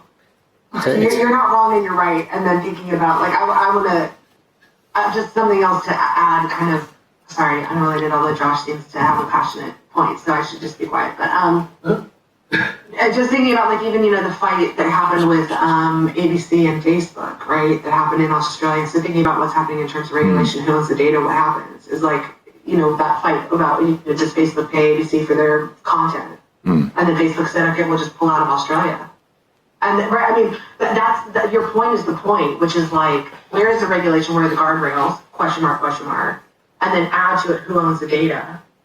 Who's the fight with? Is the fight with Zoom? Now where are the guardrails? It's very messy. So when I say we don't know, I mean that in part because, there are so many stakeholders with so much power, and then how do you bring a service in that's coming, say, from the US, like Josh says, that's being built in the US based on US minds and technologies, bring it in, and then who owns it? Who owns the student's data? When we record the lecture. So I think that's where what we're saying to you in the university is not distinct from a workplace. There's an issue of trust too. I mean, foreign students have different expectations and concerns around their face being on a digital platform, particularly Chinese students. So they've got to be culturally aware of that. Ms. Boyd, you had some additional questions? Yes, thank you, Chair. I'm interested in the last panel, there was a suggestion that there was a sort of a market, or could be a market, for secondary data, so data that has been collected from the use of this software and then sort of sold on to another party or taken in by the original software vendor to improve future products. Are you aware of that occurring, and does anybody have any insight into, how that's occurring legally, and what we might do to address it? Any takers? Anyone going to chance their arm there? We'll take that as a comment. Okay, we'll take that as a comment. Oh, okay. Dear me. Do any other committee members have questions? I've got a couple. Sorry. Does someone wish to speak? No. Okay, well, maybe I'll ask this question, and I'll ask it to the panel. It sounds like in Europe there's sort of a pretty strong regulation about data use and collection and privacy generally, and that's how it's being managed in workplaces. It's sort of, they're not approaching it from a workplace specific focus. It's more from a general appreciation of data privacy and security, and there needing to be sort of active consent. And there's been talk, I think, in Europe maybe in North America too, about like digital bills of rights. Is there anything you can tell us about those sorts of legal developments? Nobody wishes to jump in? Professor Rapinoe, can you... I'll answer all your questions with my opinion. This, again, I'll say this is not necessarily where our expertise is sitting. One of our microsearch, we're looking at AI and policy in particular, right? Like what is regulation and what is the regulatory framework around that?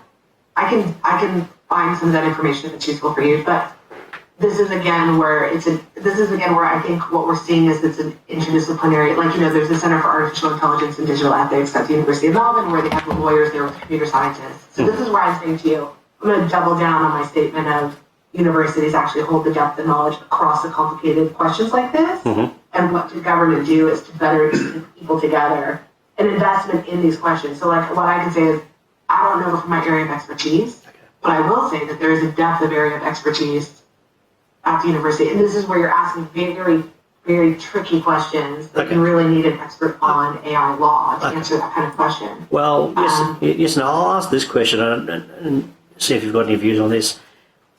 In 2015, the economics writer of the Herald postulated that if people only spent 10 minutes a day checking their emails outside of work, that would theoretically earn themselves an additional week of annual holidays. She was making the point that people do a lot of work outside of core hours.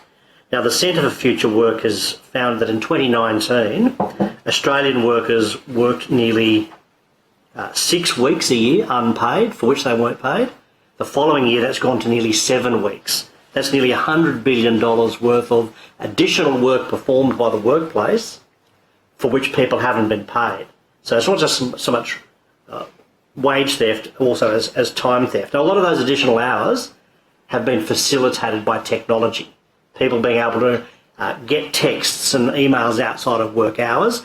And even before the pandemic, we saw work, once upon a time being limited, 9 to 5, Monday to Friday, bleeding into people's personal life, and now as a result of the pandemic, bleeding into their home. Not so much working from home, but living at work. And that's led to work intensification, which you've given evidence about. And our workers' comp insurer has said earlier this week that that is one of the things driving increased stress claims because of the intensification of work, as well as other workplace issues. So other jurisdictions, Italy, Canada, Holland, or the Netherlands, the European Union, and even here in Australia, there is this sort of campaign for workers to have the right to disconnect from workplace devices outside of agreed hours. This is the idea of drawing a line. And it seems to be gaining sort of momentum, not so much in North America other than Canada, but is that something that we should usefully think about as some way of protecting workers from burnout and from working too much unpaid overtime? Yes. Who wants to go first? Professor Bond. Sorry, Josh, I didn't see No, that. after you. After you. I think that it is really important that we point out this issue as a part of intensification, that expectation of particularly for professional and knowledge workers being online all the time and responsive all the time just to manage their workloads. But it needs to be driven by employers. Employers need to recognise that this is happening. They need to only send emails during work hours, clearly we're studying a very small group by studying lawyers, but they are at the pointy end of being on call all of the time, and that only intensified when they were working from home because there were no boundaries between work and deadlines. Ooh. So I think it's really important that we work with employers to establish guidelines that limit where work moves into life as well. So, Josh. I was just going to say a couple of things in response to that. This is one area where some sort of collective intervention, perhaps spearheaded by employers, perhaps driven by government, is necessary because individual responses to this kind of an issue are not going to change the underlying structural problems, right? The other thing about that, so I think, yes, in answer to the final question that you put to us, yes, I think this is the question of a right to disconnect or some sort of entitlement to be offline in sort of family hours, at antisocial times. I think that is well worth contemplating and thinking hard about. Of course, there's a long history of labour rights, and the whole labour movement to some extent has been geared up around trying to regulate the extent to which we impose boundaries between working and non-working time, and new technologies have sort of done some damage to that and have eroded those boundaries. But the other thing is, and I don't think you mentioned it in your comment, is that this is partly about technology, but it's also about the fact of precarious work. Many people are in casualised, non-ongoing, non-permanent, temporary and third-party kind of managed varieties of work. And those are circumstances that lend themselves to doing a lot of unpaid overtime because people feel insecure. The pandemic has made that worse, and the availability of technology has meant that a lot more of that's happening, but it's also a structural facet of our labour market. That's true, but I'll come back to that. I mean, the New South Wales public sector is not just the biggest employer in New South Wales, it's the single biggest employer in Australia. So how we grapple with these issues, I think, can have an important influential or normative effect on other work sectors. So I think this is a really important thing for us to come to grips with and get right. But one of the things that I've noted talking to people working in the public sector at all different levels is they've noticed that this work intensification driven through the COVID pandemic is sort of still there. Even though people are now more often returning to the office, they're still getting emails from their supervisors at 4:30 on Friday, asking for a whole bunch of work product to be delivered by 9 o'clock or 10 o'clock or even midday by the next working day, which is Monday. And there's a little caption at the bottom of the signature saying, we understand that, me sending this email to you at 9 p.m. doesn't, mean that you should respond at these times and you should respond at a time suitable to you. There's a lot of passive-aggressive stuff that seems to be going on at all levels of management, even in the New South Wales Public Service, which in a sense is not precarious work because people have ongoing employment, and yet people are anxious about their work security as a result of this intensification of work. It sounds like we do... Yeah, please. It sounds like we need legislative protections for people to be... because it doesn't sound like managers or workers are able to navigate this without some assistance. Can I jump in? We've done some work on this. Now you've hit our area of expertise. Well done. We did some work on this during the pandemic. I just want to point out, I think, sorry, with all respect, I think you're confusing some components. Sure. Thank you. There's increase in work productivity and what you're supposed to do in a week, which is different from flexibility and when and how you do it. Mm-hmm. Two different ideas. So what I worry is that I don't want to get confused.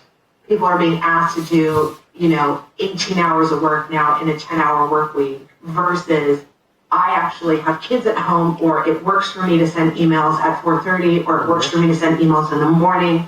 So some of the things we were hearing from our interviewees during the pandemic was like, hey, actually for me, it works really well for me to switch off during the day to do the school run, and then to switch back on at 4:30 at night, and I send a bunch of emails. Right? So those are two different questions. One question is about, are people being asked to do too much, and has productivity gone up because we now have flexibility in work? Or is the problem that people are sending emails at non-standard hours? And that flexibility of work means you have flexibility in how you do it, when you do it, and where you do it, as those three components. I want to protect that idea of flexibility and how and when, because I think it works well for people with other demands and people who may switch off for a couple hours and then switch back on at night. Yeah, sorry, I didn't mean to interrupt. Just on that, flexibility sounds good, but I'm getting feedback from both the public sector and private sector workers where they're not allowed, or it's really frowned on, clocking off during the day. So they're expected to still do their core standard hours, but there's meant to be before and after hours flexibility of their availability. So this seems to be the problematic aspect. Sorry, back to you. Perfect. So just to make sure we're talking about overwork rather than flexible work. Yes. So the problem now is overwork, and then how do we address overwork? That's all I want to. I just want to make that distinction because the problem is that people confound overwork with flexible work. Yeah. Then the idea is like, okay, we just have everyone back 9 to 5. Yeah, right? well, Professor, Which isn't the answer. if the issue is that people were just working flexibly, I don't think anybody would have an issue there. It seems to be that it's the fact that there are downsides that are causing concerns. Can I just ask this? I think this is directed to Professor Bromman.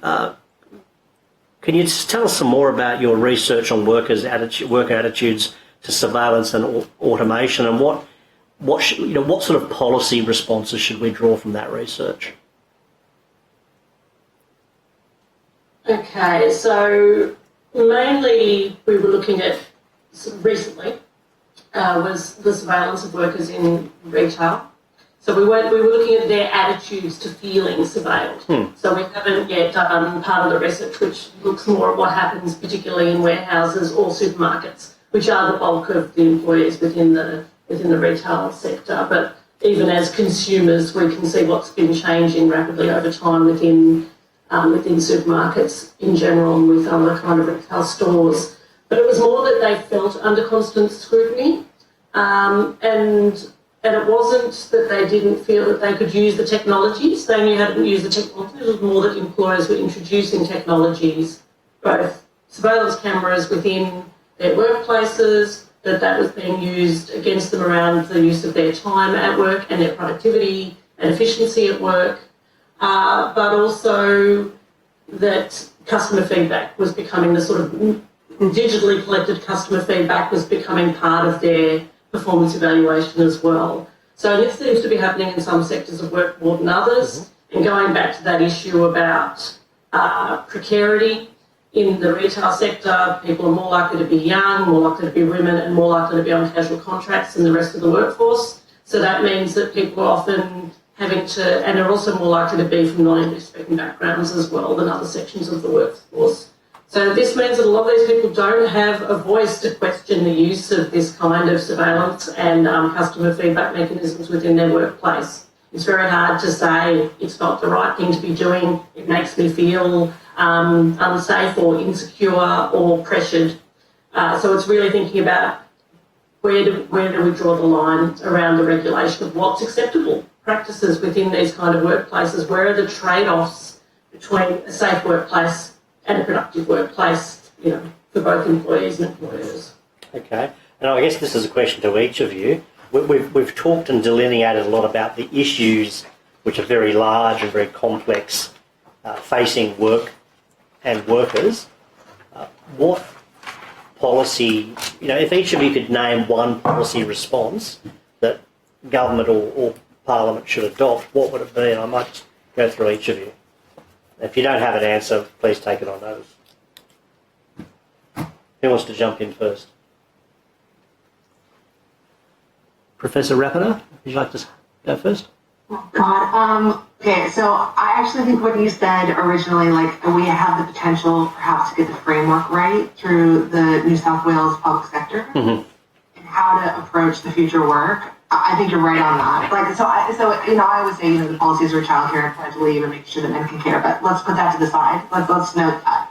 I think in terms of the future of work, when you said, hey, actually, we have an opportunity that we can actually try to get our framework right to understand the unique pressures of, say, overwork, flexible work, new ways of working, hybrid work, and how do we do it right, that I think is a really noble and valuable thing. So I would say, how do you make sure that you get a framework of working that, how do you approach that, and how do you do that with in particular, your sector? Thinking about protection, thinking about setting up norms. So this is complicated because people have different interests. But, is it this thing where you say, we set a clear norm on what is productivity as opposed to time-based measurements? Do we start from productivity measurements and we set those out very clearly between employee and employer about once you hit that productivity markers? Done, that's productivity.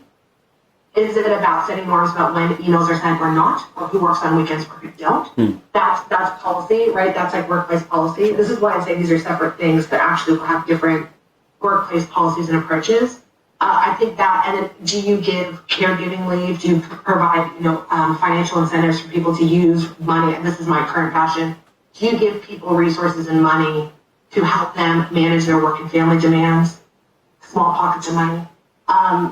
Or do you give them some sort of resource, right? So I think those are interesting interventions that can be done right now that don't require, big shifts in federal governments or whatever. So that would be what I would say. Can you use this? I think when you said this is a moment we can get it right, you're spot on. How do you do that in an evidence-based way? That's it. All there. Professor Robin? Okay, I had a list of a few different things, but I'll just stick with one. With the rest, please provide them to us on notice if you'd like to. I didn't wish to contain you. I can do that later on. But I think one thing we'd need to have is enforceable standards of privacy within the workplace, and which includes some kind of standardised training in the way that data is used, collected and analysed, and particularly for managers and employers, and that this is not left to both IT sections of workplaces or human resources, so that all managers really understand any data that that's being used about their employees at work. Okay. Dr. Healy. I think I'd like to take the question about specific legislative responses on notice, if I may. But if I could just reiterate the point that I made about from my point of view anyway, the fundamental importance of government leadership in some of these areas, I think, can't be understated, because we've become too reliant on individuals having the onus of the responsibility for adjusting to this and deciding where their own personal limits lie. And that entails a degree of personal risk, around some of the objections to being surveilled, around some of the ways in which data is used. Brave individuals from time to time do amazing things, but we can achieve much more successfully with less personal risk in a framework that's sort of established by good government intervention. So I just want to reiterate that point. I'm sure the committee already knows that well, and I'll take the specific question of my notice if I may. Okay, Dr. Churchill. I think I would like to take it on notice, as Josh just said, but perhaps if I could just end with this comment that we need to put in place access to good quality work, good jobs, and perhaps expand our definition to incorporate, data privacy and the right to privacy as part of that idea of what is good work. I think, keeping a definition as broad as possible can kind of attenuate some of these issues, addressing precarious work, addressing non-standard work, addressing data privacy as well will make for better workplaces and for better lives for working people. Okay. Just in conclusion, I think Dr. Churchill, you were talking about this, about some of these platforms or devices or software that's used, particularly developed overseas based on overseas data. People often think about technology as kind of being value neutral, but I think you were saying that there's a lot of subjective judgments that go into developing these algorithms, which can have either I think in terms of facial profiling, an ethnic bias or a gender bias, or possibly both. Do any of you want to address that sort of issue in any more depth around the idea that this is not some sort of value neutral solution, but other people have made a whole series of judgments before we, unleash it in our workplaces? Any takers? Just say that I said that, thank you very much, so I'll let you first take credit. I'm going to step in and take my credit. But I'll also say to you, in relation to what has been said from the other group, that the risk is that if you don't step in, I feel for you all because you're in a terribly challenging position, right, to have to regulate this. The challenge is if you don't step in or there isn't regulation, trial and error, there's a void.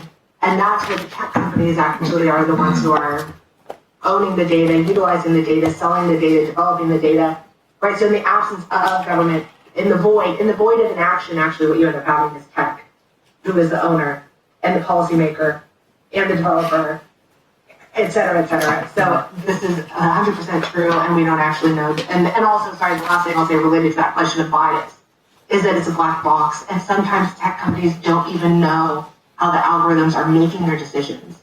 So whether they're making biased decisions, they're not even aware because it's machine learning and it's happening in the background, and they don't know actually. They're talking about creating, kind of explainable tech. That's a big discussion in that algorithmic space.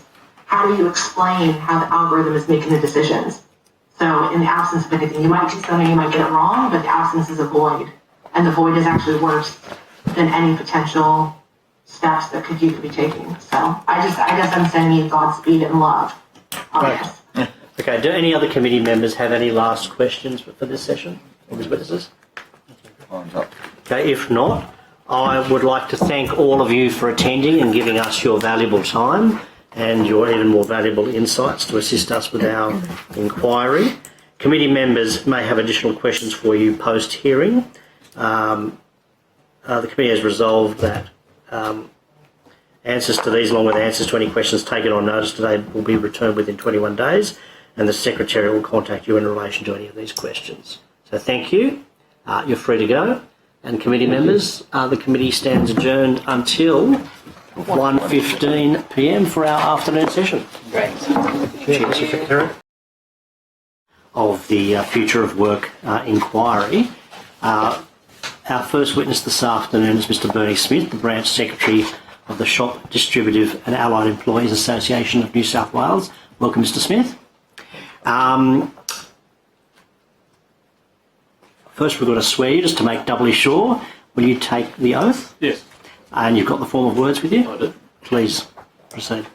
I swear that the evidence now about to be given by me shall be the truth, the whole truth, and nothing but the truth, so help me God. Thank you, Mr. Smith. We have the union's submission number 19, dated 3 September 2020. In addition, did you wish to give a brief opening statement to the committee? Yes, that'd be great. Please, the floor is yours. So the STA is the union for workers in the retail, online retail, warehousing and fast food industries. They're industries that are on the frontier of technological change and workplace automation. They have low margins, supply chain pressure, the pandemic and competition from behemoth online retailers are accelerating the implementation of automation strategies. Our members are feeling the impacts of technological change and automation on their daily working lives. Retailers are increasingly allocating work and communicating with workers through apps and deploying automation both front and back of house. Traditional warehouses are closing and new automated warehouses opening with smaller workforces. Allocation of tasks in online retail and warehousing is driven by algorithms specifying how, when, at what pace a task must be completed. Fast food orders are increasingly being made through apps and self-service terminals inside restaurants. Automation will continue to change how work is done in their industries. We recognise the productivity gains that automation can bring, but it only benefits our community if these gains are equitably shared. And for workers, that includes work that is secure, safe, and where workers receive a fair share in productivity gains. Technological change should not be used to create unsafe workplaces or to enable unfair work practices or surveillance. For industries to capture the full potential of automation also requires a workforce that have the skills to work with automated technology. Increasingly, we see in the retail and warehousing industries the allocation of work by either app or algorithm. Whether it's the provision of rosters, training, modules or additional shifts in retail through apps like WorkJam, or in online retailing and warehousing through the use of wearable devices that direct in accordance with the algorithm how, when and where to carry out a task. We are at a crossroads, we believe, where technology has the capacity at the same time to either improve the method, equity and certainty and security of work and how work is allocated to provide a better work-life balance, or, alternatively, the capacity to atomise work, increase in security, tether insecure workers to their apps in a virtual hungry mile of always on-demand hiring, where the fastest finger always gets the next shift. Algorithms, coding and software are not impartial or value-free. They bear the preferences, the bias of those that pay those to build the codes. Around the world, legislators are turning their minds to how we ensure technology that has a beneficial effect on workers to improve the method, equity and certainty and security of work and how it is allocated to provide a better work-life balance. We would encourage the committee to consider this too. Workplace surveillance and the technology associated with it has evolved remarkably since the first piece of legislation called the Workplace Video Surveillance Act in 1998 that was enacted in New South Wales. That evolution has increased its speed even at a greater pace since 2005 when its success of the Workplace Surveillance Act was put in place. Amazon is perhaps the most notable organisation globally in terms of workplace surveillance. It subjects its workforce to extreme levels of surveillance, including during their few bits of downtime in a day when on a break.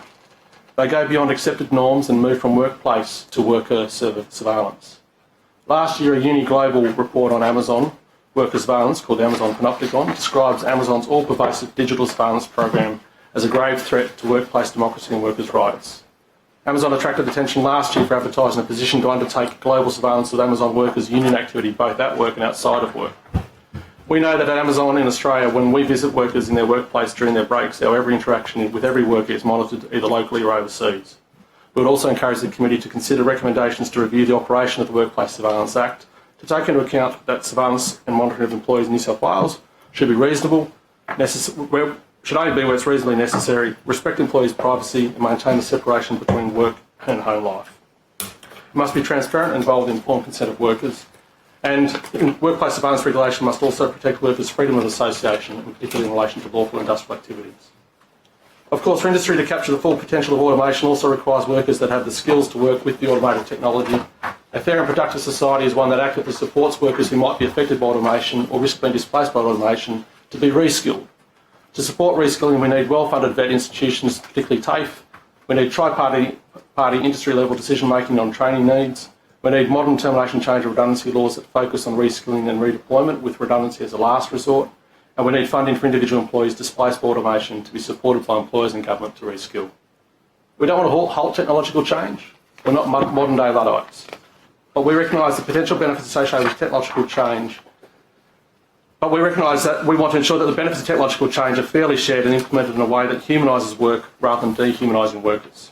We're at a crossroads where technology has the capacity to improve or reduce the quality of our workers' lives.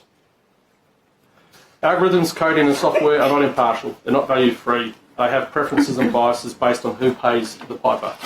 Algorithms, coding and software should not be regulation-free either. Thank you, Mr. Smith. That's very comprehensive. I might commence questioning and just ask a couple of questions and throw to committee members who express an interest in asking questions.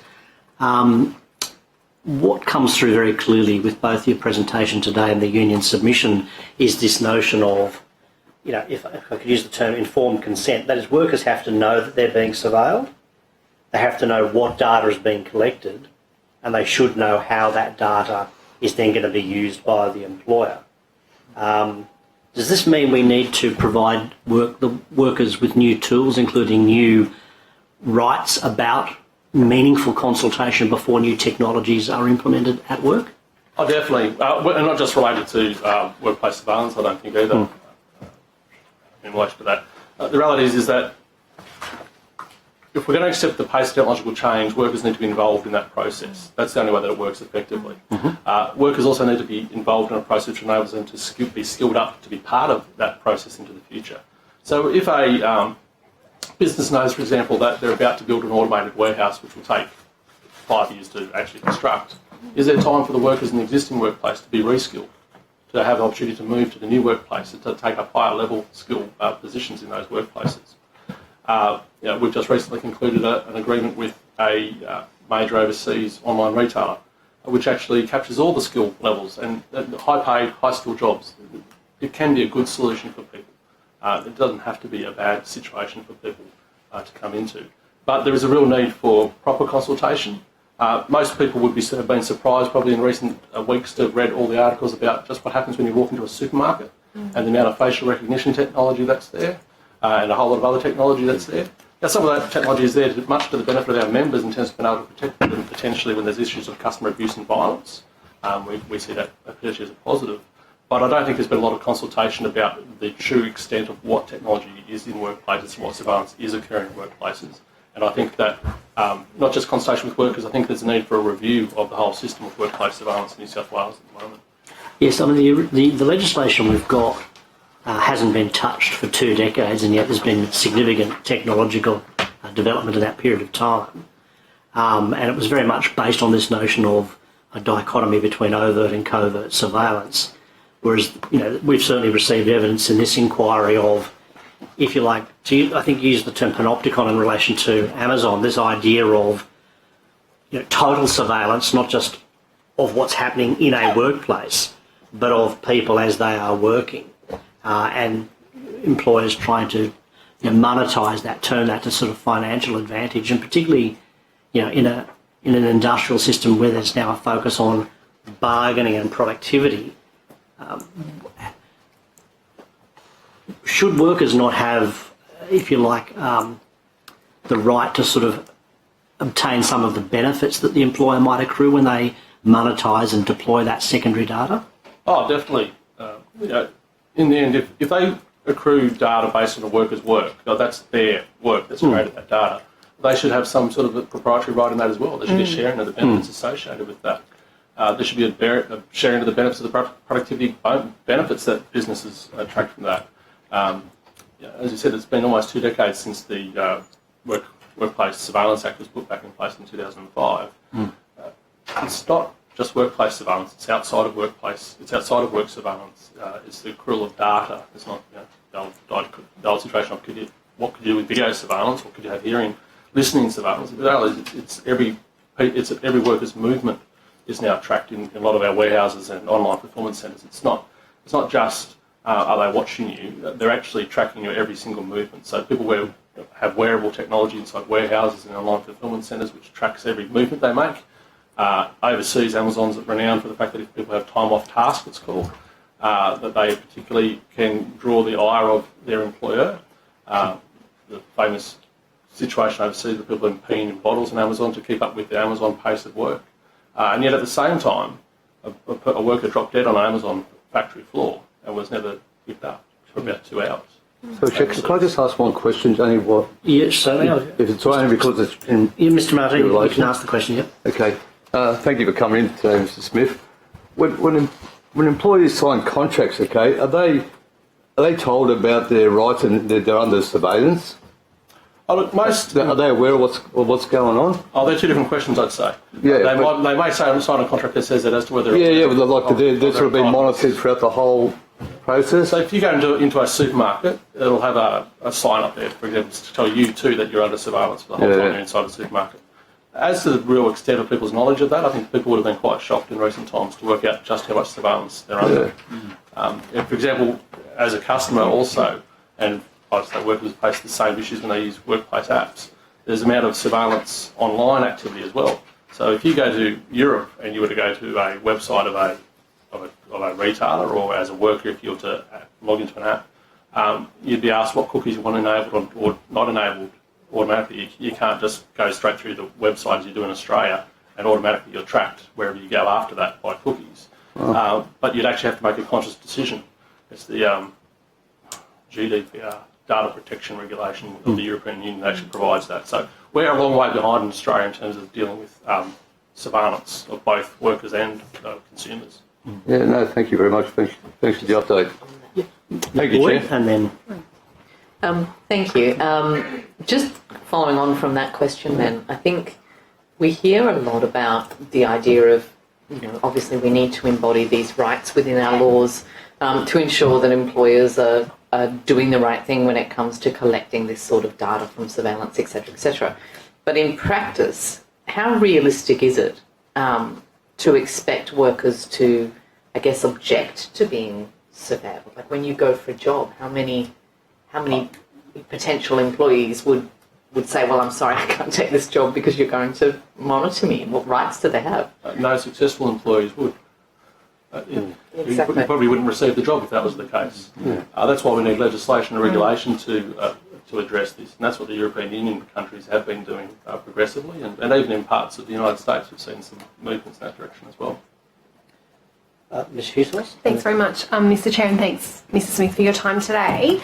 I just wanted to pull out a couple of things from your opening statement. You talked about, obviously, we're not unique in Australia. We are facing this challenge like we are around the rest of the world. You said in other parts of the world there was some some legislation that was addressing this question about working by apps or through algorithms.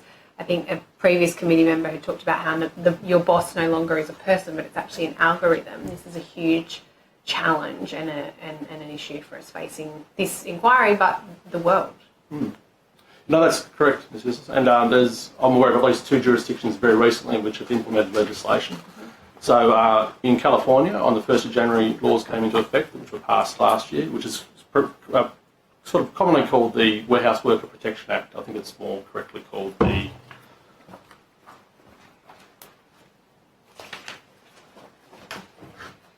Warehouse Quota Assembly Bill, 701 it was. And that was particularly about work allocated to warehouse workers through algorithms, which dictated the rate, speed of which they worked, time off task, the toilet breaks, all those sort of things which are monitored by so many employers. So that piece of legislation actually gives workers and their representatives rights to see how those conditions are set. So not complete transparency into the algorithm, but some right to request information about the parameters of how those quotas have been set for work, and some capacity to complain about unsafe quotas, which is our biggest concern. Is what we do see is people exhausted coming through the pandemic. There's a shortage of workers in many respects as well, and then there's these unrealistic workplace targets that people have to meet, which is based off a perfect world scenario, that in a perfect world you can work to this capacity. In reality, you can work to that capacity for a few hours, but not for a few years. And as you get older, everyone's different in terms of their work capacity as well. We used to have the situation that as people aged in warehouses, different jobs would become available to them. Increasingly what we see that if you can't keep up with the pace, there's no job for you. So that's the California law, which we think is a really good step forward and is a model to be had a good look at. Interestingly too, in Spain, so in the European Union at the moment, they're looking more broadly at something which I think the acronym is PAIR, which is about regulation of artificial intelligence. The Spanish jurisdiction's ahead of the rest of Europe. They just enacted something last year which goes to the capacity of workers to actually have far more transparency into the code of algorithms and the capacity to be able to look into what the code actually requires. Because as we say, codes aren't value free. They're written by somebody to do something. And they do the something that the person who pays them to do it is told to do. And that can be to allocate work very simply by the fastest finger approach. You can hit the button first, you get the work. Or it could be a fair rotational offer of the work to people. But it could be we set the required work pace at what the average pace is plus X. Now, if the average is whatever it is, how many people can work at average plus X over a period of time? So there needs to be a capacity to look actually into those codes and algorithms to find out what they are actually doing. And I think that's important to be able to provide protections for workers so that algorithms can't be written in a way that are discriminatory in their nature. So might prefer younger workers to older workers, or might prefer women to men or men to women, and might prefer a union worker to a non-union worker or vice versa. Those things I think are important, so it's not discriminatory in its application. But also, more importantly, I think, is that it's not unsafe in its application, that it sets workplace targets that are not safely met over a period of time. Absolutely. I mean, this kind of being glued to your phone, being glued to the app, it has a huge effect on workers, and it means that they're not just then working at work, it means that they're in their supposed downtime, that they're being forced to be glued to that. What's your experience in advocating for workers? What's been the effect on workers of that kind of creation of these apps? Yeah, so the apps, say in the retail world, for example, are increasingly common about offering of work. Our position has been that there's actually a window of opportunity here where these apps could be a force for good, but they've got to be programmed accordingly. Or they could be a force for atomising work and making work even less secure for people. And what we consistently hear from retailers is that 75 to 80% of a week's hours are pretty constant, week in, week out, season to season. If the app helps us securely roster those hours, base hours as permanent work for people, that's a good thing. It's not constantly changing. Whereas sometimes today you'll find people with rosters that change every 2 weeks, every 3 weeks, needlessly. So there's a capacity for good there if it's programmed that way. Then you come to the additional shifts that are offered, where in the past somebody might have called up the people on their list, and who's next on the list they'll call up to offer the next shift to. What we see now is that with these apps you've got two choices really. It's the fastest finger approach, or shift bidding they call it, so that the additional shift goes out on the app. So shift meeting, was it? A shift bidding. Oh, bidding. It's like so whoever gets there first, whoever hits the button first gets the shift. Well, this is what you said was like the digital version of the Hungry Mile. Yeah. People bidding at the workplace. It sounds like an auction. You're stuck at the workplace gate virtually the whole time, because if you're not there, you don't get the offer of the shift. We had one terrible example of a mum, because the shifts were all offered at this particular workplace at the one time. On her way to dropping her 5-year-old child to school, she had trained her 5-year-old child to hit the button when the offer came through, because otherwise she wouldn't have got the shift offers. Now, to that employer's credit, when we brought that to their attention, they withdrew that process, and we're working through different processes. But the problem is the fastest finger is the easiest and the cheapest solution for anyone to implement. What we constantly advocate for with employers is they should go for a fair rotational system, so that if you've got the required skills and capacity to do a particular task or a particular shift, maybe you get the offer this week, and then tomorrow the next offer comes up, and Adam gets the next one, and then Courtney, and then if Courtney's not available, it goes to Shaquette, and then it comes back to Lou again. It just goes on a fair rotational shift. That way you don't have to always be connected to your phone. And it's almost like people get a nervous twitch when they hear the phone ding. Like, is that work? Is that what I have to deal with? Anxiety. Well, yeah. So we hear a lot about, in the professional world, about the right to disconnect. The reality is for retail workers, they need a right to disconnect, and that includes how work is offered through these apps. Well, just on that very point, I think there's been a couple of examples, the ACT, you and Unions New South Wales campaigning on the right to disconnect, and some European countries, I think, and Canada, have taken some small steps, and that's essentially where there's sort of, if you like, an agreed set of parameters around which you would not be expected to receive or respond to electronic work communication to stop the bleeding of work life into your personal and family life. This is particularly significant given the amount of working from home that's occurring. Is this something that would be very valuable in your industry if people had if you like, a right to disconnect, or there were firm parameters when the employer wasn't able to contact people? Yes, as long as it's practical. So the reality is, and our members didn't get to work from home at all through the pandemic. They had to be on the front line. But the app meant that even when they weren't on the front line, they didn't get the downtime they might have wanted because they were always waiting to hear when was that next shift coming. Yeah. So I think that if the Parliament is looking at that sort of legislation, it needs to be broader than just email content or that sort of contact. Is what's a fair way to work to be offered. And we accept that sometimes the work can be at very short notice, and maybe it is who's available at the time. But bearing that in mind, there should be a right to disconnect, so you're not constantly on call. What impact would that, in general, would it have? Just thinking in terms of newly arrived migrants, second language is English, don't understand the app, don't understand the system. From your experiences, what impact has it had? I would say that anyone who's not, including myself, who's not technologically that capable would be disadvantaged in terms of being able to apply for the shifts. And I think you're right, that those people who are newly arrived to Australia who may not have the same language skills or the same access to technology. So we have a number of older workers who don't want to have a smartphone.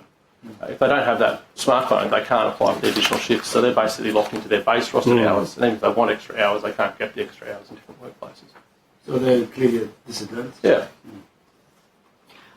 Yeah, I've just got a few more questions. So we had the opportunity to go out and visit the Amazon warehouse, which obviously we got one side of the story, which was that they are really careful, and now interestingly Amazon has declined to so far appear before us again, which is a little bit disappointing. I was particularly concerned about the part in your opening statement when you talked about Amazon last year advertised for a job to undertake global surveillance of their workers and their activity. Was that job based in Australia or was that overseas? No, based in Seattle, from my understanding. Okay. United States. Okay. And do you, is this something, are you aware of their surveilling workers in Australia? Yes. Can I say that every time an SDA official goes to an Amazon workplace, they're under constant video surveillance, constant surveillance. And it's permissible under the current Act, the way the Act is currently drawn. So the only real exemptions from workplace surveillance are change rooms in the current Act. But worker break rooms are not sort of restricted from workplace surveillance. The reality is under the Federal Act, our right to engage with workers is in their break rooms. That's where we are most likely to be talking to people. And so the capacity to surveil those workers in that area is obviously legal within the current framework, but is disturbing. And I say disturbing because I know when I personally have been on site and the National HR turns up at the same time as sitting in the lunchroom with me. I'm sure it's a coincidence. But I think what is the most disturbing incident I've had was last year during the pandemic. Where I received some communication from Amazon about 10 days after a workplace visit by our organisers, complaining that one of our organisers was within 2 metres of a worker. Now, it was probably technically a breach of the social distancing rules, but what struck me was, why didn't somebody, and there was HR staff in the tea room whilst our The organiser was there, they always are. But nothing was said to the organiser at the time, so, oh, by the way, you shouldn't have done that, do you mind? Well, yeah, that's correct. Yeah, but the organiser said, oh, fine, that's okay. But the fact that it was done 10 days later means to us that somebody's taken the time to go through the surveillance footage, really closely look at the surveillance footage, and then decide that, then somebody's communicated back to somebody, oh, look, we've got a reason to be able to pull someone up here. Basically, it's Amazon trying to send a message to their workers in the SDA that, to paraphrase, stinging the police, every step you take, every move you make, we'll be watching you with whatever you do. I think it's a pretty clumsy attempt to do that, but it's legal at the moment in New South Wales. And the reality is that the surveillance probably didn't actually occur in New South Wales. So whilst the work occurred in New South Wales, the surveillance was probably carried out by that person who was employed last year in Seattle to review that footage. So I think that if we are looking at workplace surveillance act here in New South Wales, it has to have a capacity to make sure that all surveillance, wherever it occurs in the world, of work that occurs in New South Wales is covered by the Act. And it should make sure that it excludes people's lawful industrial activity. And I think there's a real question mark over the need to have break areas under surveillance. Well, Mr. Smith, one of the themes that's emerged in the evidence to this inquiry has been that because of the rapid pace of technological change, a lot of what is happening in workplaces with electronic monitoring and surveillance is largely unregulated in the sense that the legislation hasn't kept up. Now, employers say, oh, there's comprehensive regulation. You've got Federal Privacy Act, you've got the workplace surveillance legislation. All of this is comprehensively covered. What do you say to those propositions? Well, I'd be surprised if it's all covered. I think you'd be surprised to think that your face being captured at a supermarket was covered by all the current regulations. I think you'd be surprised if you knew what happened with your online activity in terms of being tracked past the website you've been to. And obviously that's been addressed in other jurisdictions, so I think there's a real need to address it properly here in New South Wales. Make it front of mind so that people are consciously aware. Definitely. There needs to be proper consent for people to be able to be engaged in that sort of process of being tracked or not tracked. There needs to be proper understanding of what your data is being used for, and if it's been used for commercial gain, why is that permissible, or what part of that gain do you get? Look, take Amazon, for example. During the pandemic, because of the explosion in sales during the pandemic, they increased their market share they doubled their market share in Australia during that period of time. They increased their sales by 285% over that period of time. Worker productivity improved by 20.1%, and workers got a 2.3% real wage increase. What did that go down to surveillance? What did that go down to? Well, so the beginning of the pandemic, they slowed the work rates down, but towards the end of the pandemic, speeding up. It's all speeding up again in terms of it all. So, again, we like productivity as long as the dividend of productivity is shared amongst workers fairly. So with all this extra surveillance that's coming in, and also technological changes that are occurring, right? In terms of workplace incidents and accidents, is that decreasing or increasing? Look, I haven't yet found an employer to use surveillance to decrease workplace accidents, I don't think. So they might use it after the event to try and attribute blame, but they don't use it before the event to address issues that we've been aware of in a great way. So I think that injury rates have been going up. The customer abuse rates in retail has been going up through the pandemic, not down. And we're working very closely with a lot of retailers to try and turn that around. But the reality is that surveillance hasn't prevented that. Yeah, and I was just wondering, because I know, especially a lot of the general public, a lot of this surveillance, or the big brother, as a lot of them say, it's causing a lot of people a lot of anxiety out there, and it's causing them to retaliate against the workers. Yeah, which is very unfair. You know, the workers just doing their job, and people react to what surveillance might be in the workplace. That worker's subject to that same surveillance, but for the whole working day. We're seeing very unreasonable behaviour inside retail environments of violence towards retail workers. Surveillance has a role to play to some extent. I will acknowledge that, because there's capacity to upload footage to police services, and often that assists us to find offenders. So we're not again saying there's no role for surveillance in these places, but what's the proper role for it? And I don't think the proper role for it is in workers' break areas where they're trying to have a bit of downtime from a really stressful environment.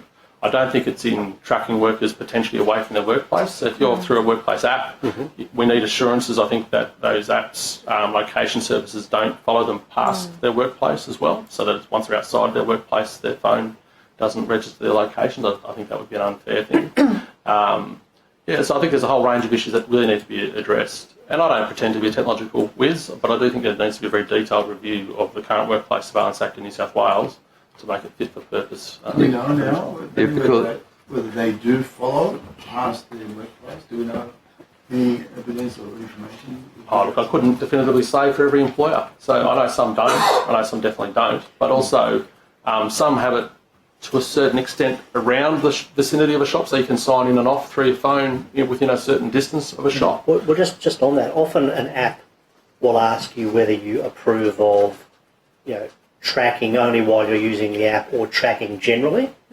But it's a question of whether there's a trigger. Now, I don't know, but in your industry, when workers download this app, are they asked those questions? Yeah. And if they're not, we don't respond? know how that information will be used. Look, I'd like to take that on notice. The other thing I would say, though, even if they are asked that, is do you have a choice if you can't work without the app? Do you have a real choice?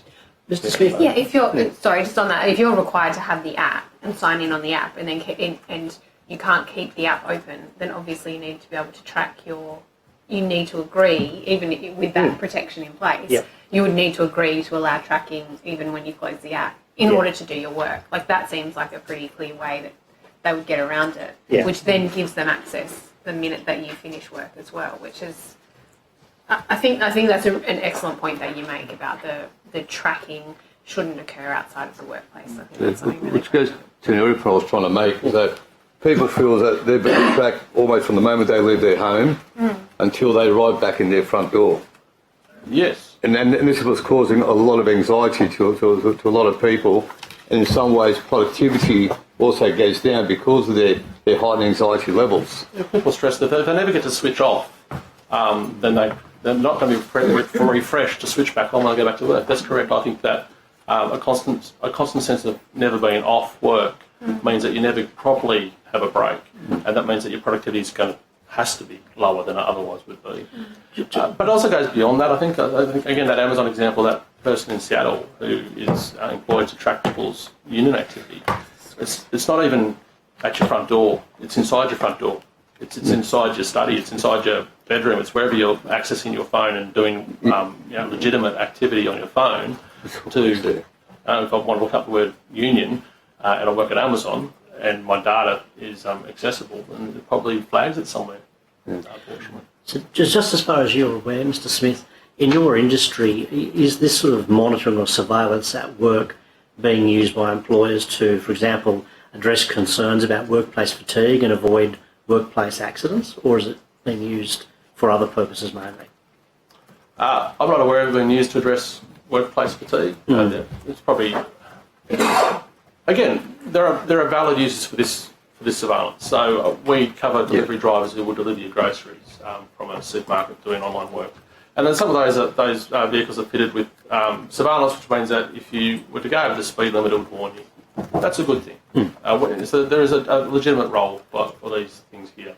But the app that does the algorithm that allocates the work has to allow you enough time to drive that course within the speed limit. So it's there's multiple parts to this. So it's very well and good to have technology that is aimed at health and safety, and we support that. We think it's a very good thing.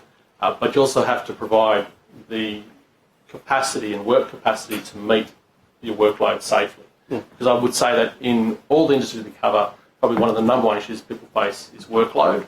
And when that workload is driven by an app or an algorithm, it's as though, well, you should be able to keep up with this, the green, amber, red light as to are you keeping up with the pace of work that you should be keeping up to, which can be quite artificial, given that all of us are different. We're not robots. We're all different. We all have different capacities, and we're all at different stages of life. We have different capacities to work as well. So going back to, I think, a point you made earlier about, particularly at the point of interview, there's an unequal bargaining power between a worker and, the companies for whom they're working. In order for workers to be able to have knowledge about what information their work is generating, and to have some kind of involvement over whether and how the employer uses it, particularly if it's used to derive additional revenue lines.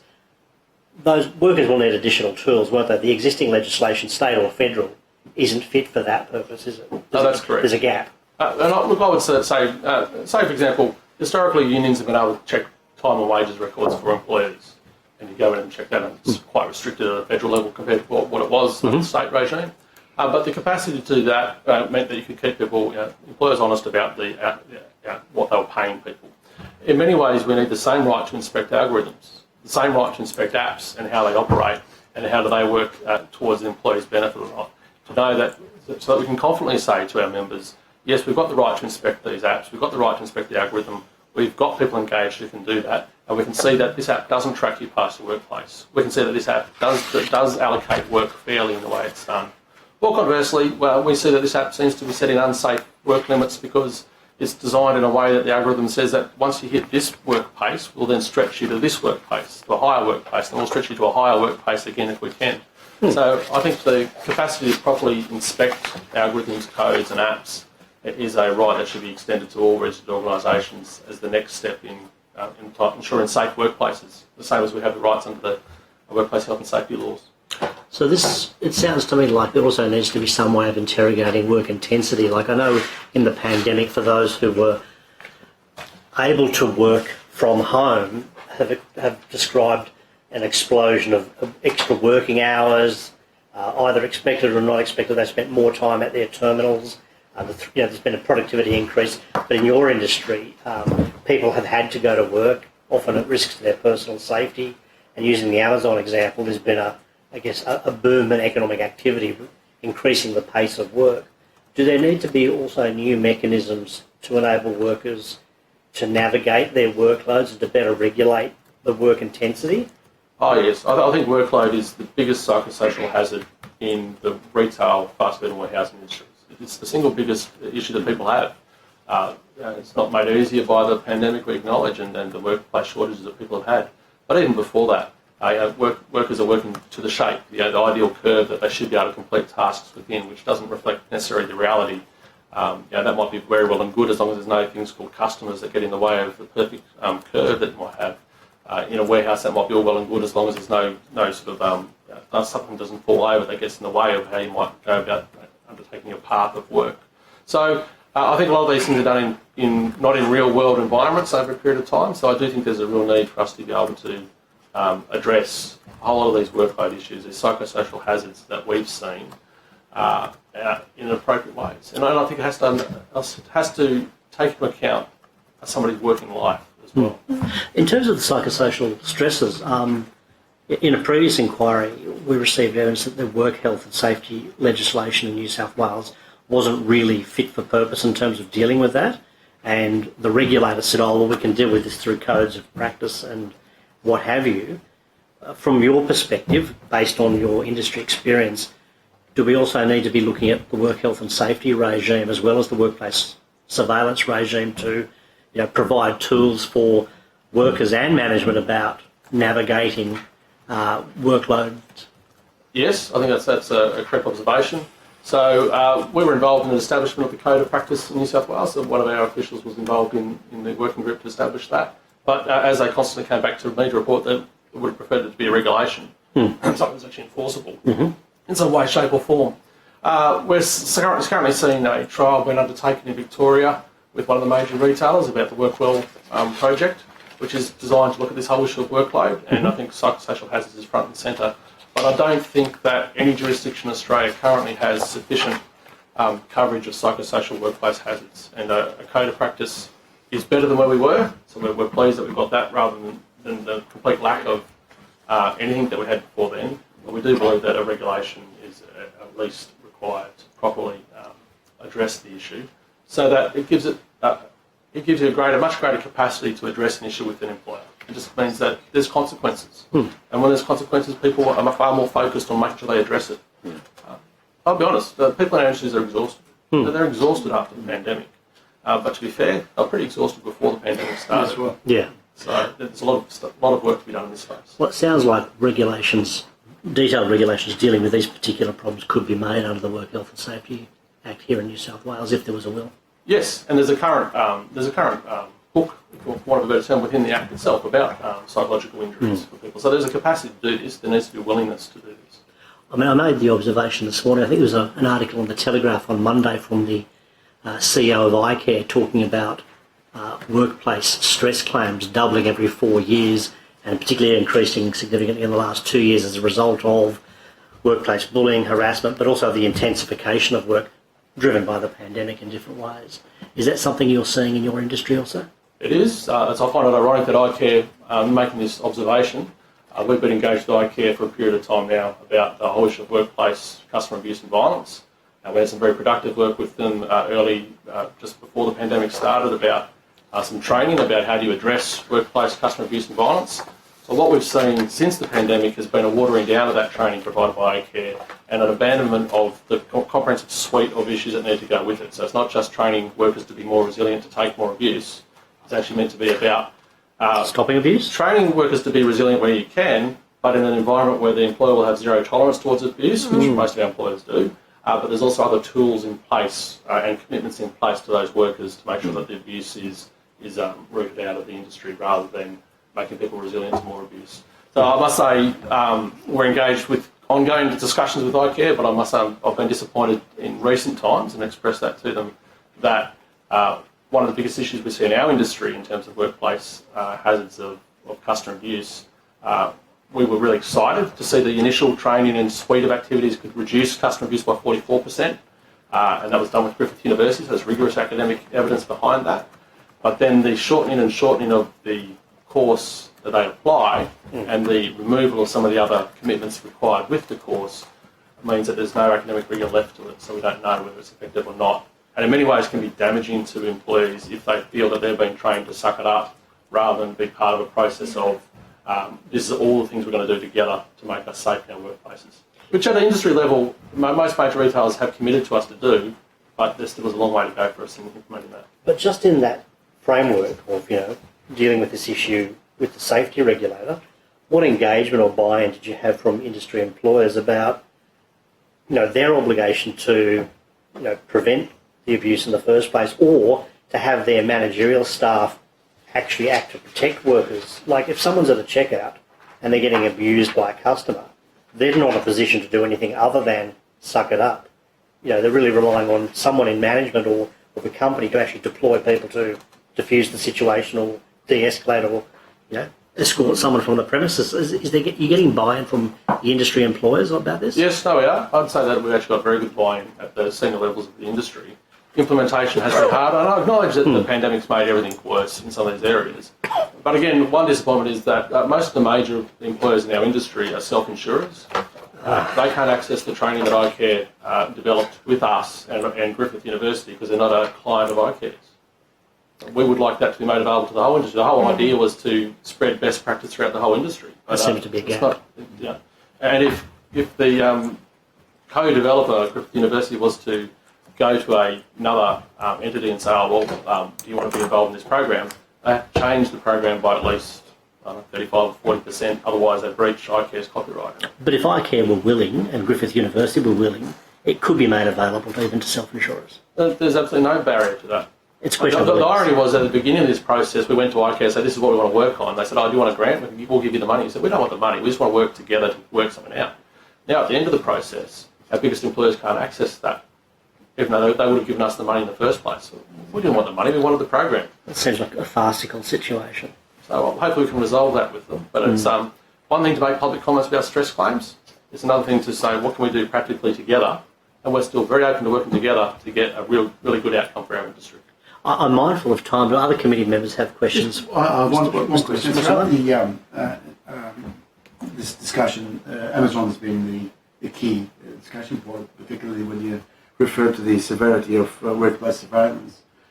Is there another company that you see as less severe or a more workable example that the SDA and organisations like that can work with? Could I say almost every company? Right. Amazon, unfortunately, has a reputation around the world as being very anti-union. We don't understand that. We've made approaches to the company to want to engage with them about it. But we have very constructive relationships with most major employers in the industry. Right. We've got good relationships with a lot of online retailers, the new pure play online retailers to the industry. We've worked with people cooperatively to get good outcomes. We appreciate the explosion of work that everyone faced during the pandemic, and we've worked together with most employers to come up with proper, safe processes where we can, but also acknowledging that there's a long way to go with all those employers. But we work cooperatively with all the major Australian retailers, Wesfarmers, Woolworths, Coles, most major fast food operators, not all major fast food operators.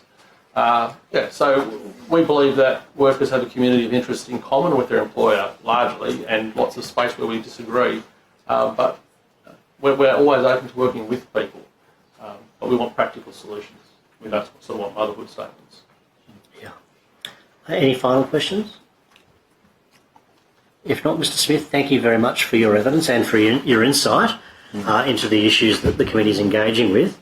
The committee had, I think if committee members have additional questions, they can be posed in writing to you, Mr. Smith, and you'll have 21 days to respond. And I don't think you took any questions on notice, but if I'm wrong in my recollection, the committee secretariat will be in touch with you. And thank you very much for your time. Thank you, Mr. Smith. Thank you.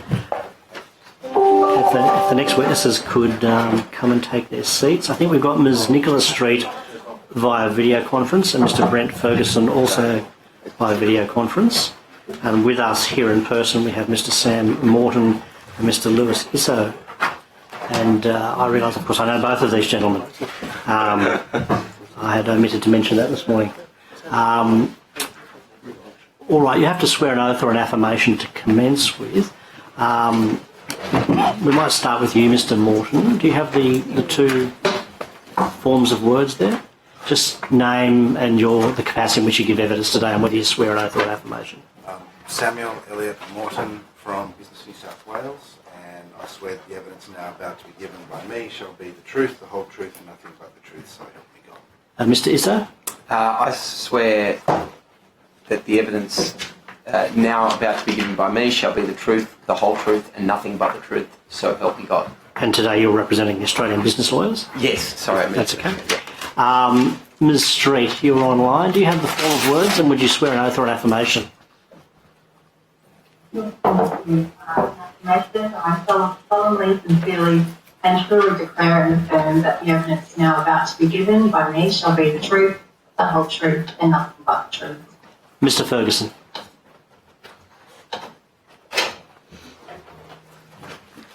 Mr. Ferguson, your turn. Can you hear me, Mr. Ferguson? You can't hear me. Okay. We'll endeavour to make contact with Mr. Ferguson.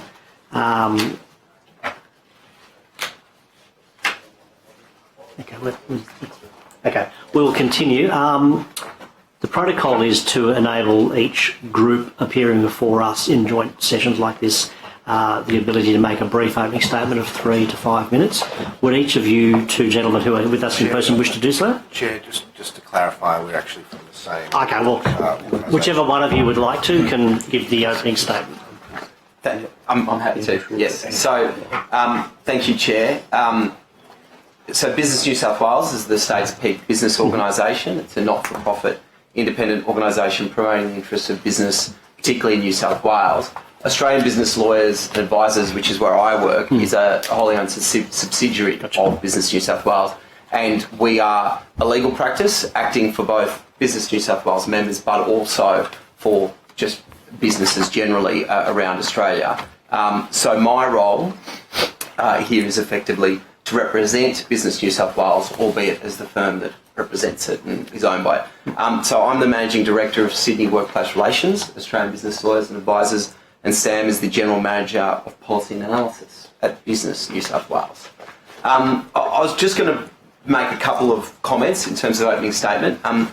In terms of workplace surveillance, in my experience, New South Wales actually has one of the most advanced regulatory regimes in terms of workplace surveillance in the country.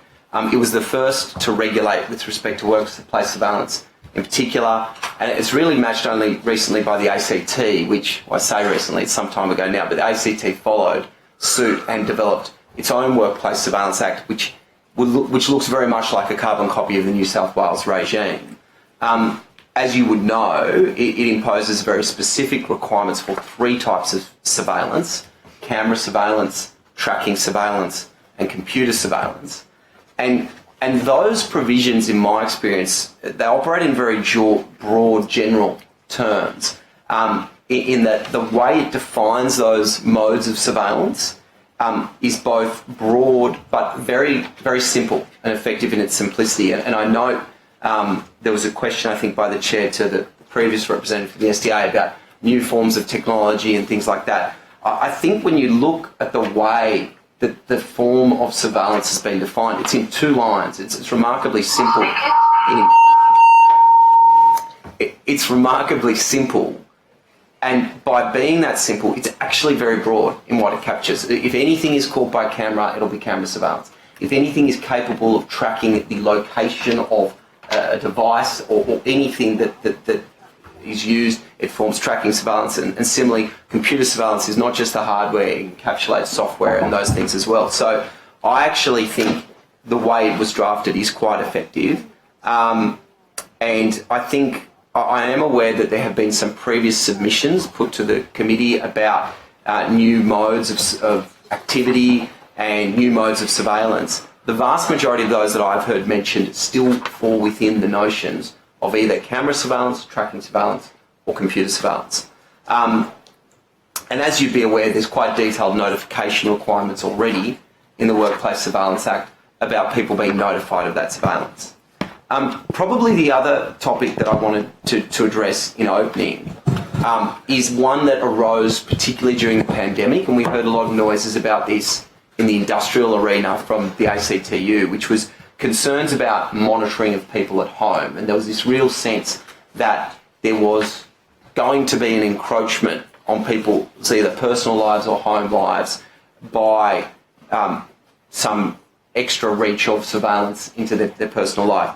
I think there's a level of conflation and confusion around that topic.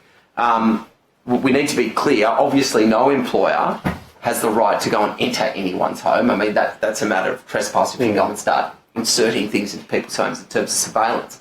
What we're really talking about in terms of people being worried about surveillance in their personal life is generally the use or the taking home of an employer's equipment into the person's home by that person, and then there being some concern that that equipment might be used in some way improperly. And I think we need to be very conscious that that's probably the only realm in which we're talking about surveillance at home. And so then there's a few things that you need to think about. That is whether people are taking the materials home voluntarily or not. And, you know, if they are, then there's less concern. The notification requirements, again, of the Workplace Surveillance Act. If an employer is going to be using cameras or using tracking equipment on their own devices, which are their own property, obviously, then there's got to be some form of notification about that. But we are really talking about, when we talk about this encroachment, we're just talking about property that belongs to the employer has been taken out of the workplace. And I think it's important to bear that in mind. I think the only other thing I was going to talk about briefly, because I think the committee's now also looking and talking about data, is obviously to the extent that you start to turn to data, you need to bear in mind the operation of the Privacy Act, which has quite a regime, quite a comprehensive regime in place with respect to dealing with data and specific prescriptions for sensitive information. So that's obviously something you're going to be aware of, but we have a regulatory regime in place there, and so it's more about analysing whether there's deficiencies there in the Privacy Act itself that you think are not being addressed. They were probably the opening matters I wanted to address, unless there was anything further. Nothing further from me, Chair. Okay. We might ask Ms Street to give the opening submission for AIG if she wishes to, and then we'll swear Mr Ferguson. Yes, thank you, Chair, and thank you, Committee, for the opportunity to appear this afternoon. AI Group, Australian Industry Group, has filed a brief submission in response to this issue. We provided a copy to the committee yesterday. We hope that's been received. But we would like to make a short opening statement drawing out some key points from that submission. Namely that New South Wales employers who engage in workplace surveillance generally do so for sound, lawful and legitimate purposes. Many of these reasons include to comply with or manage legal obligations relating to work health and safety, employee conduct, for example, taking steps to prevent sexual harassment occurring online, and employment record keeping requirements required by the Fair Work Act and regulations. There are other reasons that may justify surveillance regarding the protection of an organisation as well as protecting other people from harm or damage. We also consider the area of workplace surveillance to be comprehensively regulated in New South Wales for New South Wales employers, and this is done through both the Workplace Surveillance Act of New South Wales as well as the Privacy Act and the associated privacy principles. The Privacy Act and APPs or principles also apply broadly to individual persons and not just employees. Employers, we maintain, should not be constrained by privacy or surveillance legislation from complying with other workplace laws such as work health and safety, anti-discrimination laws, etc. And we also consider it vital that the employee records exception contained in the Federal Privacy Act is preserved to enable employers to manage compliance obligations under other laws. And this is something that we have raised concerns about with the federal government in its review of the Privacy Act, and we are certainly concerned about any proposal to narrow or remove that exemption. In respect of automation, we can clearly see has grown the emergency of Industry 4.0, and we continue to see the expansion of digital technologies and capability. With the rise of automation, employers are increasingly requiring knowledge-based workers armed with digital literacy, and we are also seeing an inclusion of qualitative competencies and values-based behaviour in the workplace. That ends our statement, Chair, and happy to take further questions. Okay, just before we move to questions, we'll now swear Mr. Ferguson. Mr. Ferguson, can you hear us? Okay, we can't now hear you. He's on mute. Okay, he's on mute. Okay, we'll just... Can you hear me now? We can hear you now. Would you take an oath or an affirmation? Affirmation. Okay, do you have the form of words in front of you?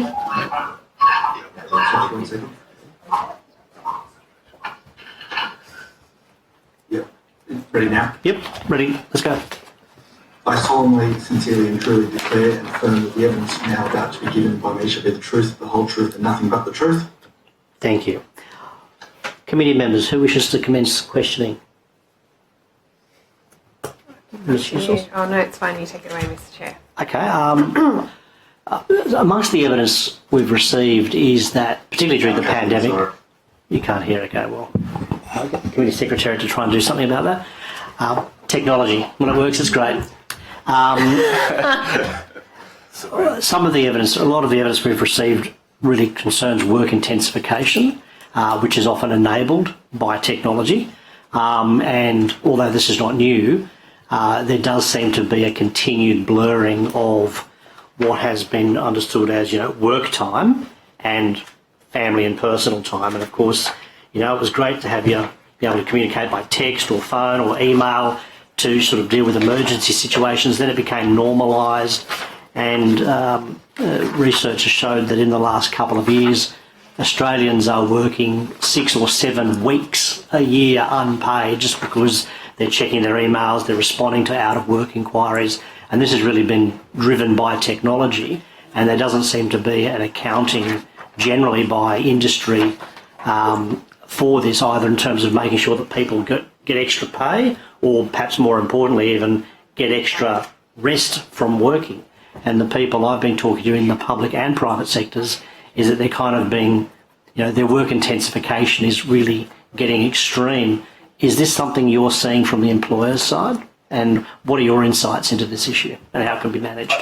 I think you can't deny that there've been a number, both technological advances, also the pandemic in some ways, has changed the work experience. And I think it would be very difficult to deny that people are now responding to the old query outside of a formal work time, that there's, I think just with progress of time, productivity, efficiency, you do tend to see some level of intensification. So I think that is quite self-evident. With the pandemic, what we've seen as well is that there has been a shift to working at different times, and times sometimes that aren't the traditional hours. Not only that the employer may have set, but the employer may think the work's happening then and it's not, it's happening at a different time. That poses challenges and benefits. So the challenge that you've identified, Chair, is that there may be time not being captured. There's benefits that are associated with that. People are, and we're hearing this from our clients quite regularly, it's a lot to do with people with carers' responsibilities that are shifting their work day, notwithstanding that there's been no formal application to do so. So if you think back to pre-pandemic, in the federal system, you've got formal requests for flexible work requirements to work from home or to change your pattern. You would probably formally apply to your employer, seek approval. A lot of this is happening informally now. That is a benefit to employees, but you've identified one of the concerns. Part of the difficulty here, and it's interesting we're talking about surveillance, is employers themselves are having difficulty in some senses trying to keep track. So particularly in a professional services environment, they notionally have staff working, but particularly when they're taking the liberty of working from home, they are restructuring it to suit themselves at their discretion. And the traditional mode of award regulation, both in the state system and federally, doesn't really recognise that. It considers ordinary hours to be between 7 and 6 or 7 and 5 or 8 and 5. And so it's interesting that this comes up in a surveillance topic, because in some sense, employers need to have new ways of actually identifying what hours are being worked. And I think if we just assume that's going to be an old school timesheet keeping exercise, it's probably not the most effective measure in this day and age. So we should be talking about whether technology can assist with that. But equally, you're quite right, Chair, that if employers do have people burning out or not working, not being paid under their industrial instruments for the actual hours of work, well, that's a challenge the employer needs to grapple with. So I'm not sure if that entirely answers your question, but that is... We're getting there, Mr. Itzer. My colleague, Ms. Hughes, wishes to sorry, Mr. Morton wants to add. Chair, I just add, I think Please. The issue of intensification is something that's propped up right through the pandemic, and leaving aside the global firms you were speaking about earlier and some of our larger members of Business New South Wales, we've certainly seen owners of smaller firms or smaller sized businesses likely to take on that intensity themselves as part of the substitution environment with a low unemployment rate, difficulty getting access to the skills they need. And you see it very practically. It might be in a retail environment or in a food and beverage service environment as the obvious examples. Or it might be in a hairdressing salon or something like that, where the actual owner of the business is taking on a larger share of that intensification. Well, they're often a worker themselves in their business. Ms. Hughes also. Yeah, I just wanted to follow up on the point that Mr. Izzo made, that often, particularly in a professional environment, it might be that that's to the workers. They're sort of taking a bit of liberty themselves to make the flexible situation work for themselves. I think there's two clear distinctions, and certainly the evidence from our previous witnesses showed that there is the key point, I think, for us is that the worker has some autonomy or some say in it. So if the worker themselves decide that they are quite happy to work until 7 o'clock if they can go and pick up their kids at 3 o'clock in the afternoon, I can count myself in that particular pool of workers, but that it's a very different situation to if they're being tracked on an app that they're required to have on their phone in order to sign in to do the work once they actually leave the premises of work. Would you accept that there is a difference in those two conversations? The autonomy and the negotiating power on behalf of the worker that they have in that first conversation is different to the one in the second conversation. Yes, I think the thing about being the latter part, so the first part is yes. Well, what we're not seeing is workers being forced to change their pattern of work to force to work from home, those types of things, except for the health emergencies that we went through. So that's generally been done at their discretion. In terms of your question about being tracked on an app, you're kind of without a choice in the matter. Again, I really think we are probably talking about a scenario where in most circumstances, any tracking is being done in the vast majority of circumstances on a device provided for by the employer. In some scenarios, I am aware that some more sophisticated businesses are using time and attendance software to provide the employee the option of downloading an app to more easily check into a location. Often that's actually arriving at a physical work site. I've seen that particularly in the large-scale hospitality and services sector. It might be to check in and start your day, you check in through an app, but it's actually in attending a physical location. What I've not seen much of, could be proven wrong, but is people having to log into an app at home or do anything like that. It's usually when they attend the work site, and the businesses using that, big users of casual staff, things like that. It could be a large heavy industry, a mine site or something like that, or it could be a hospitality, large catering industry supplier or something like that. But generally that's at the workplace, it's not at their home. And so I think that needs to be borne in mind. So it's not necessarily, again, this concern of someone reaching into finding out where they are where they shop and those types of things. I don't see that being the reach of this technology or its usage at this stage.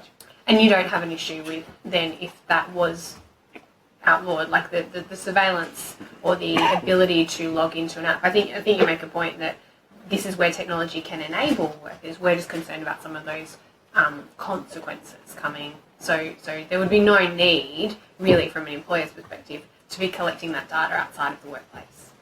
As in where the person is located, for instance? I mean, sorry to interrupt, but a good example we were given is, say in the gig economy, or possibly even, I think Amazon was one example where, you log on when you go to work. Yes. And then obviously the tracking has to occur while you're working, but the phone might be in your pocket. The question is, when you then leave the workplace for the day or the shift, are you still being monitored? And the answer is we don't seem to know, because as far as we know, the workers weren't asked to agree or not agree to. Some apps ask you whether you should be tracked only using the app or generally. That kind of prompt, we haven't had any evidence about whether that occurs. And so we just don't know whether people are being monitored even when they're not at work as to where they are or what they're doing. It's simply we don't know what's happening to that information. And in the case of Amazon, it's happening in Seattle. The information's being gathered here in Australia, but poured through in another jurisdiction, although the recording's happening here. We seem to have a lack of visibility of what's going on. And from our perspective and the clients we're speaking to, they have no desire, the businesses we talk to track someone outside of their work. I deal with clients every day and business chat members every day. No one has expressed a desire to do that.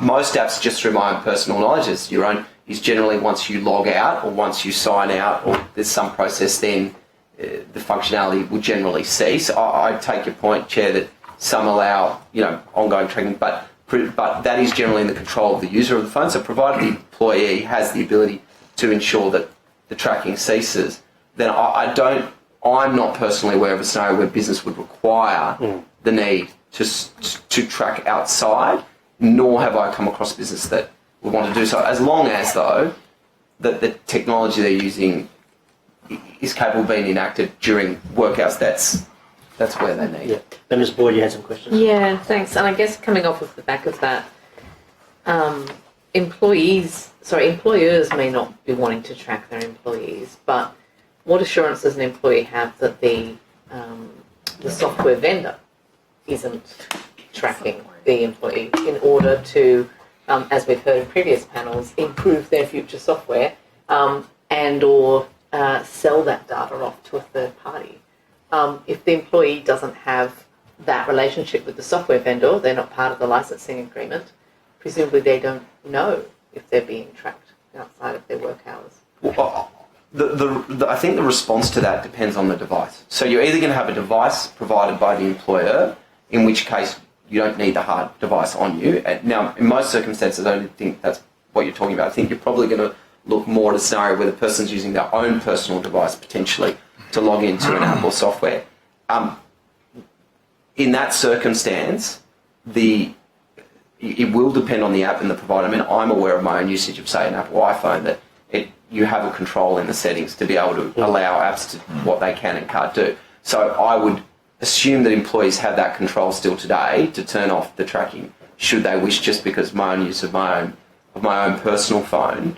I mean, I think this concern that you raise is at large. It's about any app you download, whether it's an app to do with the weather, whether it's an app to do with any particular. I mean, I've got 20 or 30 apps on my phone. The same dilemma would arise with all of them. We're talking about where there is where the relationship between the software vendor and the user is interrupted by a third party, in this case the employer. So, for instance, a lot of these, I used to work at a global law firm, and even here in Parliament, I access work programs through my phone through a portal. I don't necessarily have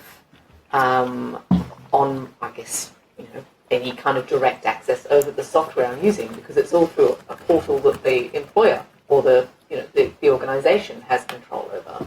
And I think that's more and more common. So I guess we don't have any assurance, do we, that an employee doesn't have software on their phone, or that they're accessing through their phone, that the employer has, agreed that the software vendor could take that data and use it. Well, I think this is the reason I think we need to be careful here, because we're not just talking about phones in terms of software. So employees will just bring it back to a physical workplace. They will attend for work. They will log on to work systems, and they'll input all sorts of data into those work systems. They might be Salesforce type systems. They might be all sorts of different programs, and there's all sorts of data going everywhere in that scenario. So I think this issue is in some senses bigger than just what goes into a phone. And part of the so that's why I think some care needs to be exercised here, because... But we're talking about, sorry, I'm just to bring it back, we're talking on the phone, and even when you're given a phone from your employer, the assumption is that you will carry that phone on you at all times, in a whole bunch of different types of jobs and professions.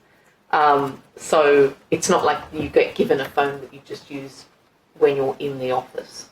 I don't think that's a very common scenario. No, so it's because the concern's tracking. I understand the focus on the phone, but if the concern's broader than tracking, then this is why I think we need to have care, because we're all putting all sorts of data into our systems that work the whole time, and there's a business need in some senses to have people work efficiently and to put that stuff in so that then it can be used for whatever it is that the undertaking is. But if it's about tracking, and that is someone's location, which is part of what's unique to a phone because it's on your body and so it follows you, then I can understand there being a sensitivity about tracking data, which is in fact already regulated by the Workplace Surveillance Act. But if it's about what you're entering generally, that's a much bigger discussion. It's kind of both, though, isn't it? I understand that there are those two different aspects, but if you're a software vendor, then you are pretty keen on getting both of those bits of information, whether it is obviously tracking only through if you're using software through your phone,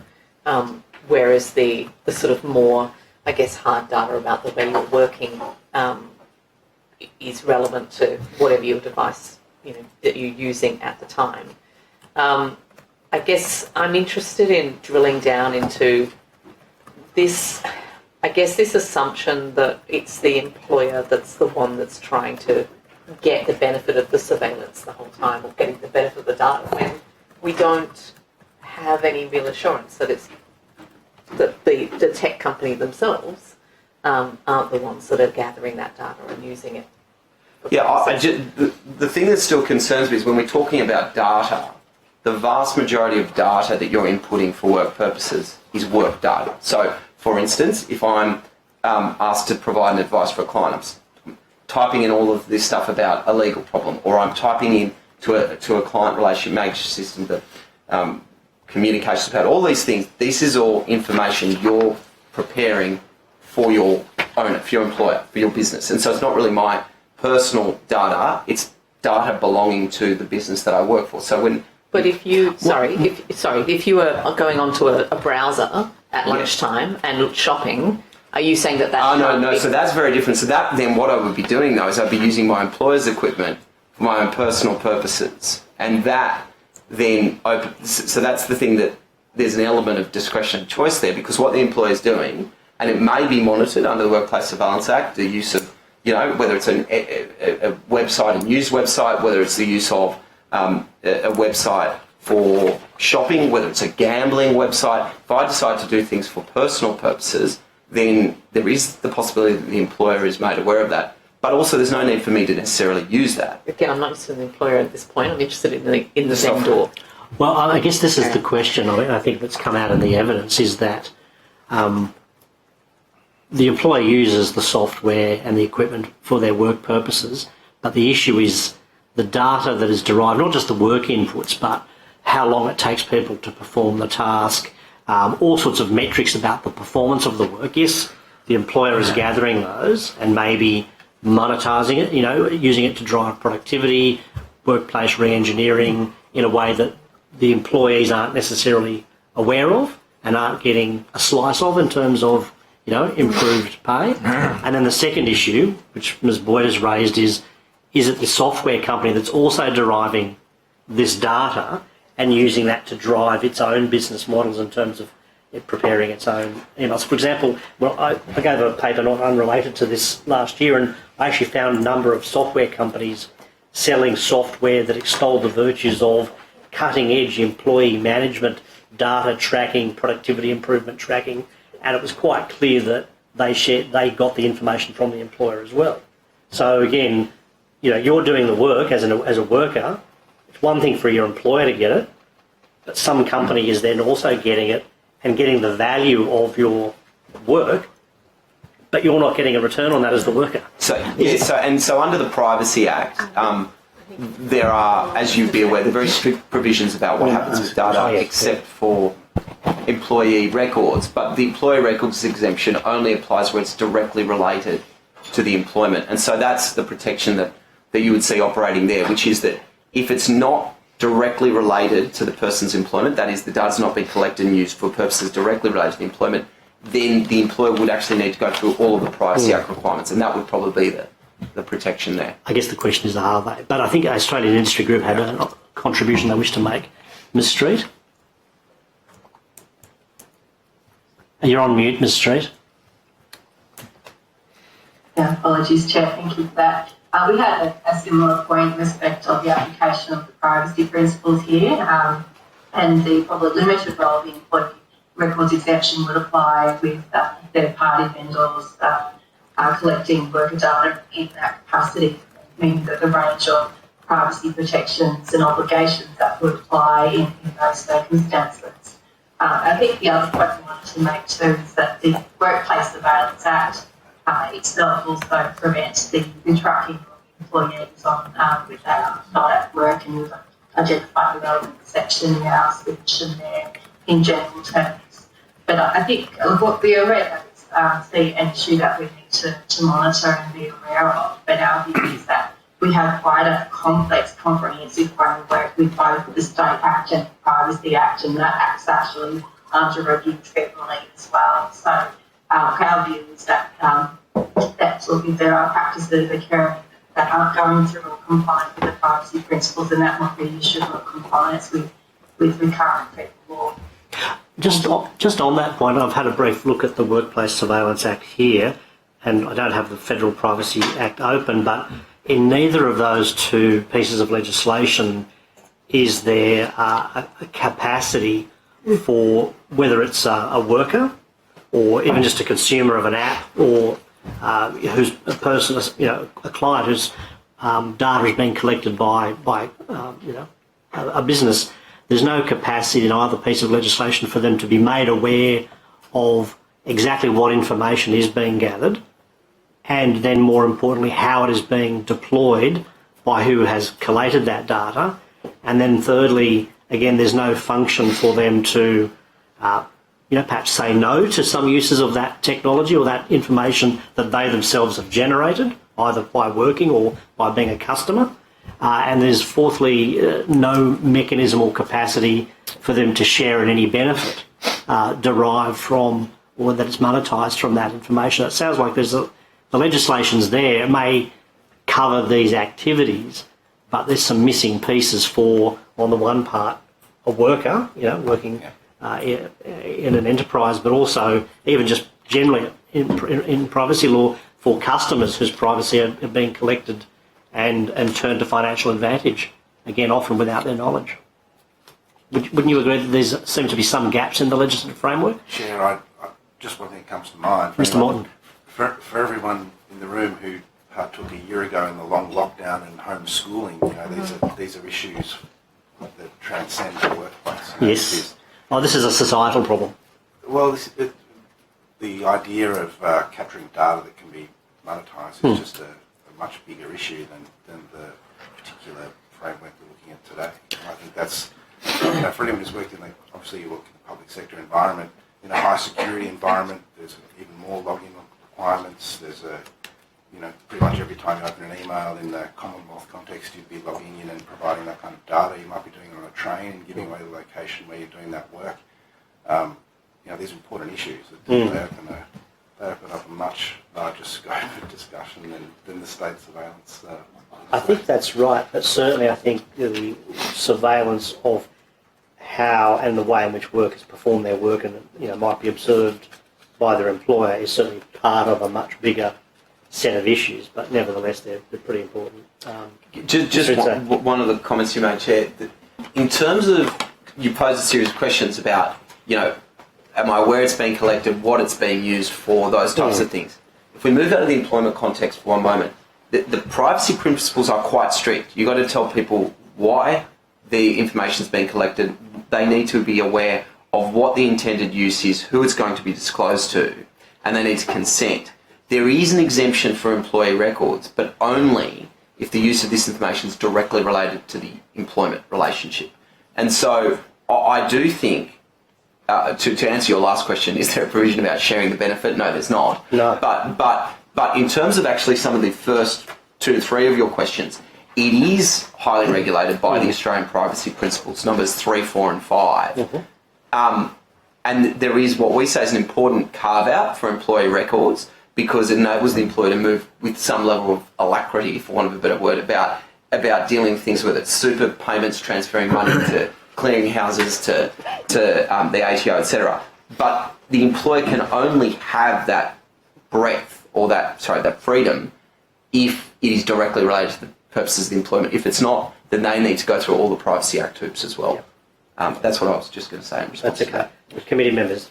Just a question earlier on, Mr. It's just that you mentioned something about if the property is owned by the company, then there seems to be a right attached to potential right to surveillance or tracking.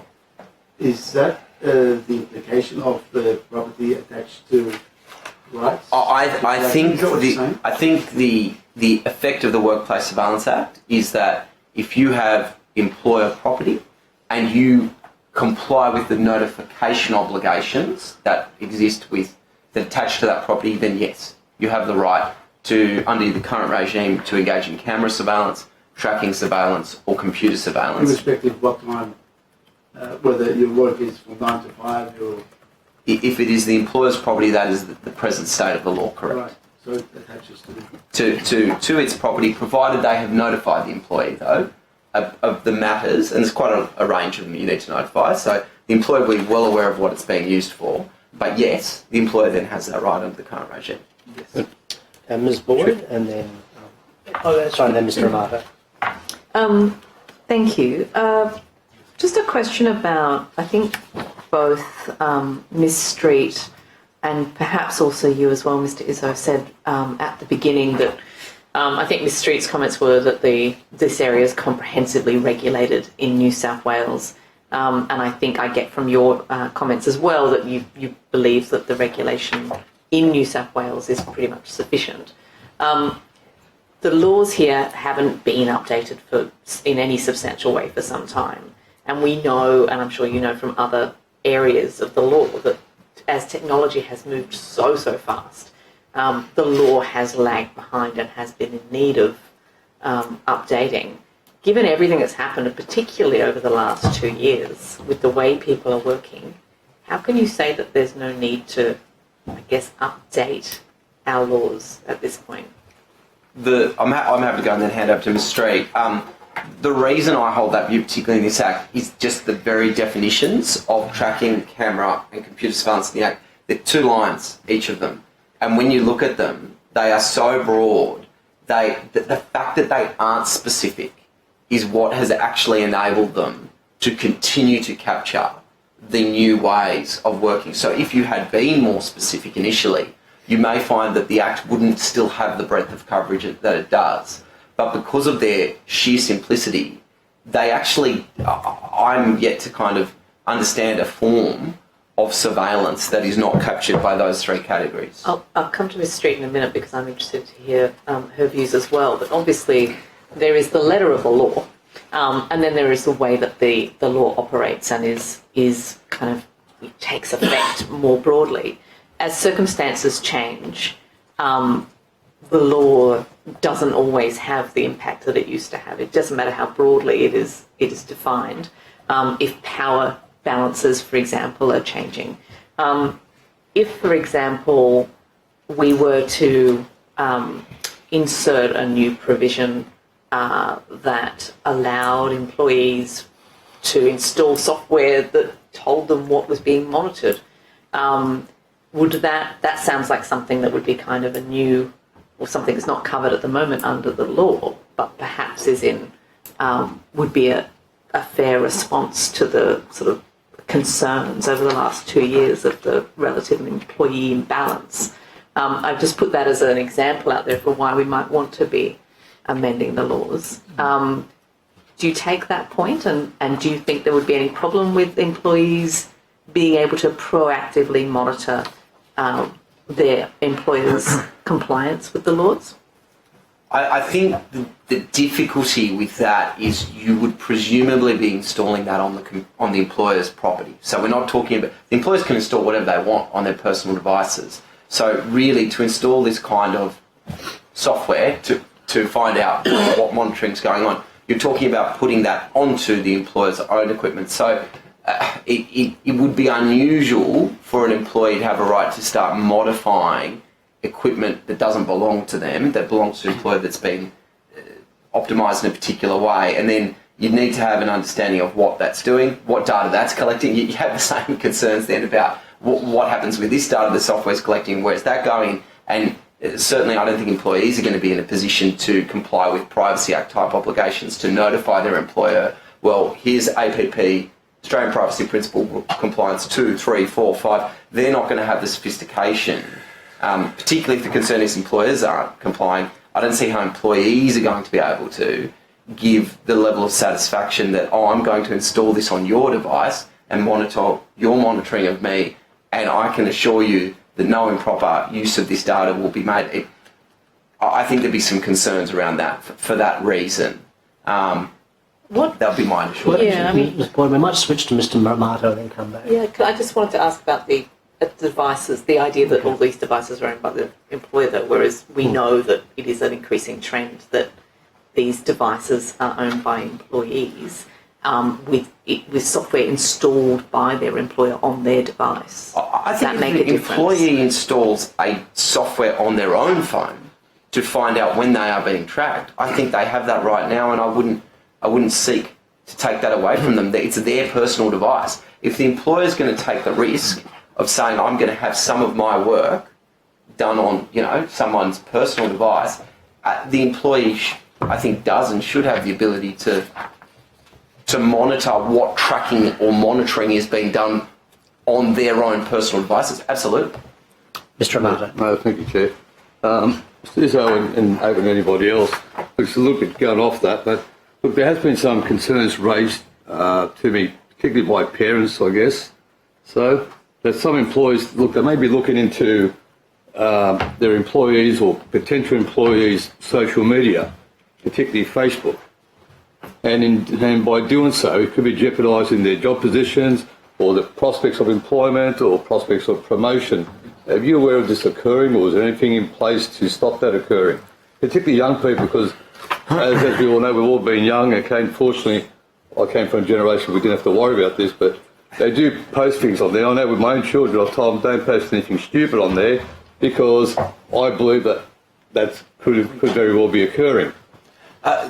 There is no doubt that when people post things publicly, so on Facebook, Twitter, wherever it is, employers do, particularly in the job recruitment part of business, do look at what people post publicly. Now that, I don't think there's anything improper, unlawful or unethical about that. Someone has decided voluntarily to put something out in a public space. There's a public record of it. The employer can monitor that. And if the employee wants their Facebook page to be private, they can do that through Facebook. I think none of that is of concern to me. I don't think there's anything unethical about that. It's information in the public domain. It's no different to Googling someone. I think the difference is if the employer is using data to somehow nefariously and illegally and fraudulently log into that person's Facebook account and then see the inner workings of that person's personal account. Well, I suspect that's probably illegal, but even if it's not, it'll breach a whole range of privacy principles, I suspect. It wouldn't be directly related to the employment. You'd have all sorts of non-compliance, at least with the Privacy Act, but I suspect otherwise because you're fraudulently purporting to be someone else. So that is illegal. I'm not aware of that being done by our clients or members, but I am aware of them looking at stuff in the public space, absolutely, and I don't see that as being a problem. I think that's more a societal issue of children and young adults being informed they need to be really careful of what they put online. Again, not sure if Ms. Street wants to respond. Yes, thank you. I just want to make sure I understood that question in the committee regarding Facebook usage, whether that was from prospective employees or others in the community. I think that there was some concern about reputational damage. That's to you, okay, Lou.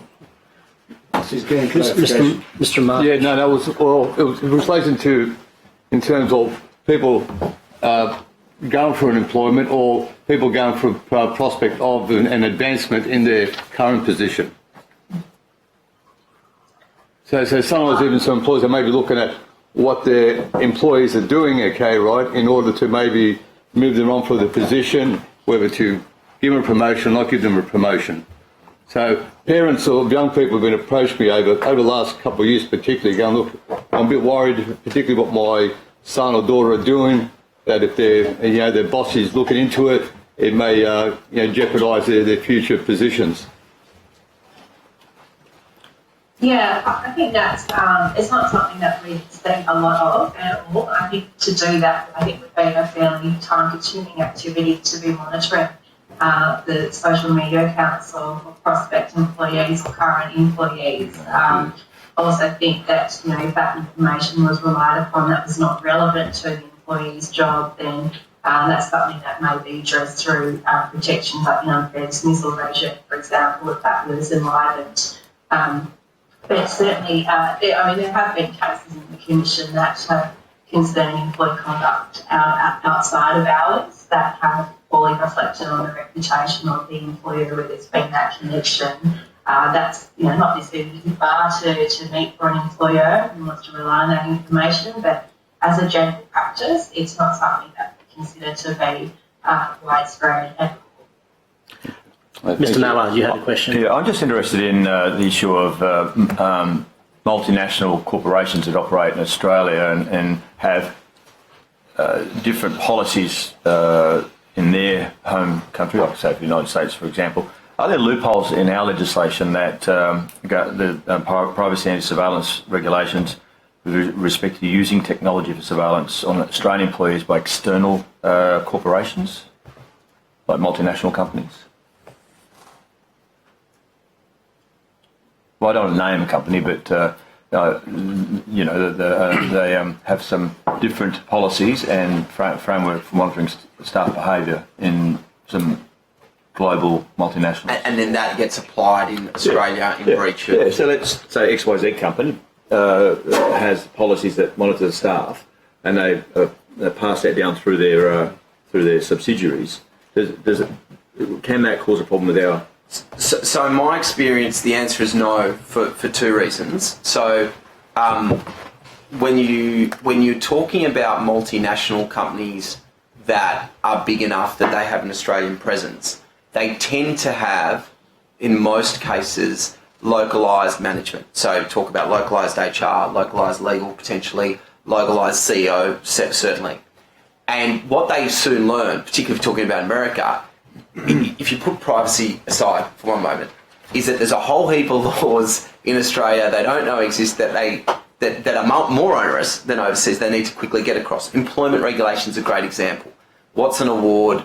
What's all this stuff about people being able to take leave, unfair dismissal, unheard of? And so quickly they need to have a local presence that ensures that their activities, which would ordinarily not be compliant, become compliant. I mean, even our neighbour as close as New Zealand, they don't have penalty rates. They don't have awards. And so our regulatory system in employment is very complicated. So they need to arm up. So what happens is, I think that's the cause of the upskilling. Then what happens is, if you do have a scenario like privacy, for instance, because you have a localised HR management, ER management, whatever it is, that are already applying an Australian regulatory lens, they tend to do that for everything. And so if there was something that was not permitted, that would get caught at the local level, because it's not just a privacy issue, it's an everything issue. And so I don't think that's a problem. It's really worked more in the other way around in my experience with the multinationals, is the European ones. Europe's got a very particular privacy regime, and often it can be a little bit difficult with those companies. Sometimes they have global policies that make it a little bit more difficult to access information quickly, but I haven't seen that problem, no. No, and conversely, I mean, I'm aware of banks operating south in the Pacific that, the regulatory regime there is a lot more relaxed than it is here, and the management that go there from here have to adjust to that too, and it becomes a cultural problem for the owner in regards to banks and privacy, because much more strict here, not so strict over there. Yeah. All right, thank you.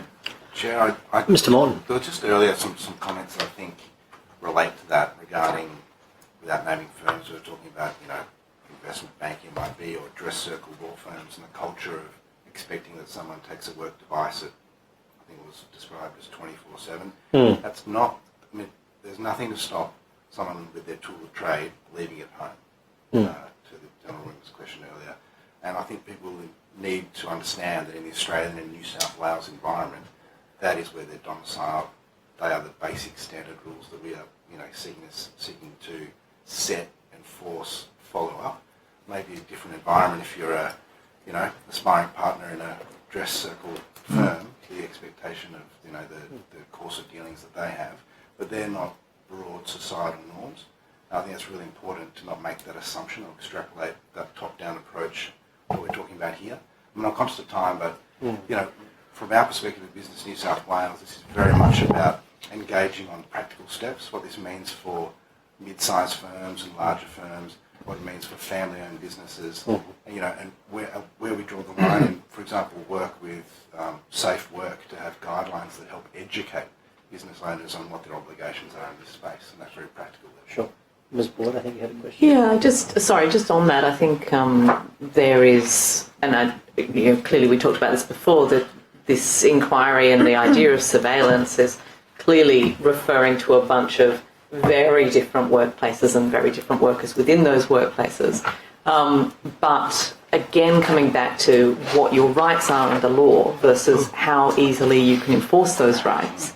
If you are what I term a baby lawyer, for instance, going to one of those law firms, you're a graduate, you're not getting a massive salary, although, you are definitely on the more privileged side of society. The idea that you would say, I know it's my option to keep my device at work, but I'm, that I'm going to do that is clearly career limiting. So, and I think that is where we have the problem. There are the laws, and then there are the application of the laws, and the application is obviously impacted by a power imbalance.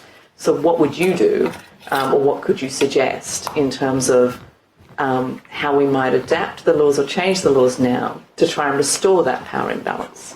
And obviously, through the chair, not everyone has the means to separate sort of work and private life through all their devices, but in that particular context, certainly advising young members of my own family, having your work devices as work devices and having your other,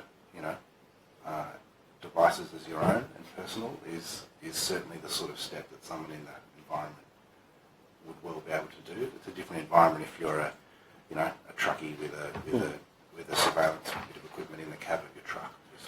But just getting it back, I think, to a point that Mr. Itzo made earlier, when you look at the workplace surveillance legislation, there's the requirement to notify, but there's not really an approval process, and there's no capacity for those who are being notified to resist or to argue the toss about, well, is this surveillance necessary? Is it reasonable? Is it intrusive?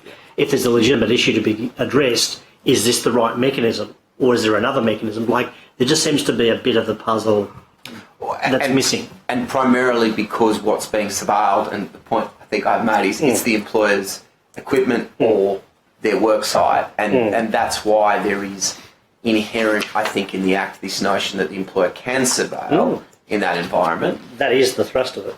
But that's right. I mean, interestingly... The question is whether those lines need to be redrawn. Well, that's probably the question the committee is looking at. I mean, interestingly, before this Act came in, this type of notion was not regulated anywhere in Australia. It was... painfully aware of that. Yeah, there's a Listing Devices Acts across the various jurisdictions, but this notion of workplace surveillance, New South Wales kind of led the charge and ACT's followed with very similar legislation. But they echo your legislation, and I think they've brought out into the open and appropriately dealt with it. But, I mean, obviously that's the issue we keep running around. It is indeed. I know at the time it's not quite 2 o'clock, but we're getting close. Do committee members have any additional questions for these witnesses? If not, I thank the witnesses, those in person and those online, for sharing their time and, more importantly, their insights into these complex and challenging issues that we will have to wrestle with. Members may have additional questions for you, which they can put on notice, and you'll be notified and you'll have 21 days to respond. I don't think you took any questions on notice, but if you did, again, you'll be informed and given a period of time to respond, 21 days also. Thank you very much. Thank you. Thank you. Thank you indeed. Committee members, I don't think there's been any tendered document. There has been a tendered document. Well, the AI group did email us their further submissions a couple of days ago. Would someone like to move that they be formally tendered? Move, Ms. Hughes. All those in favour, against, carried. Anything else?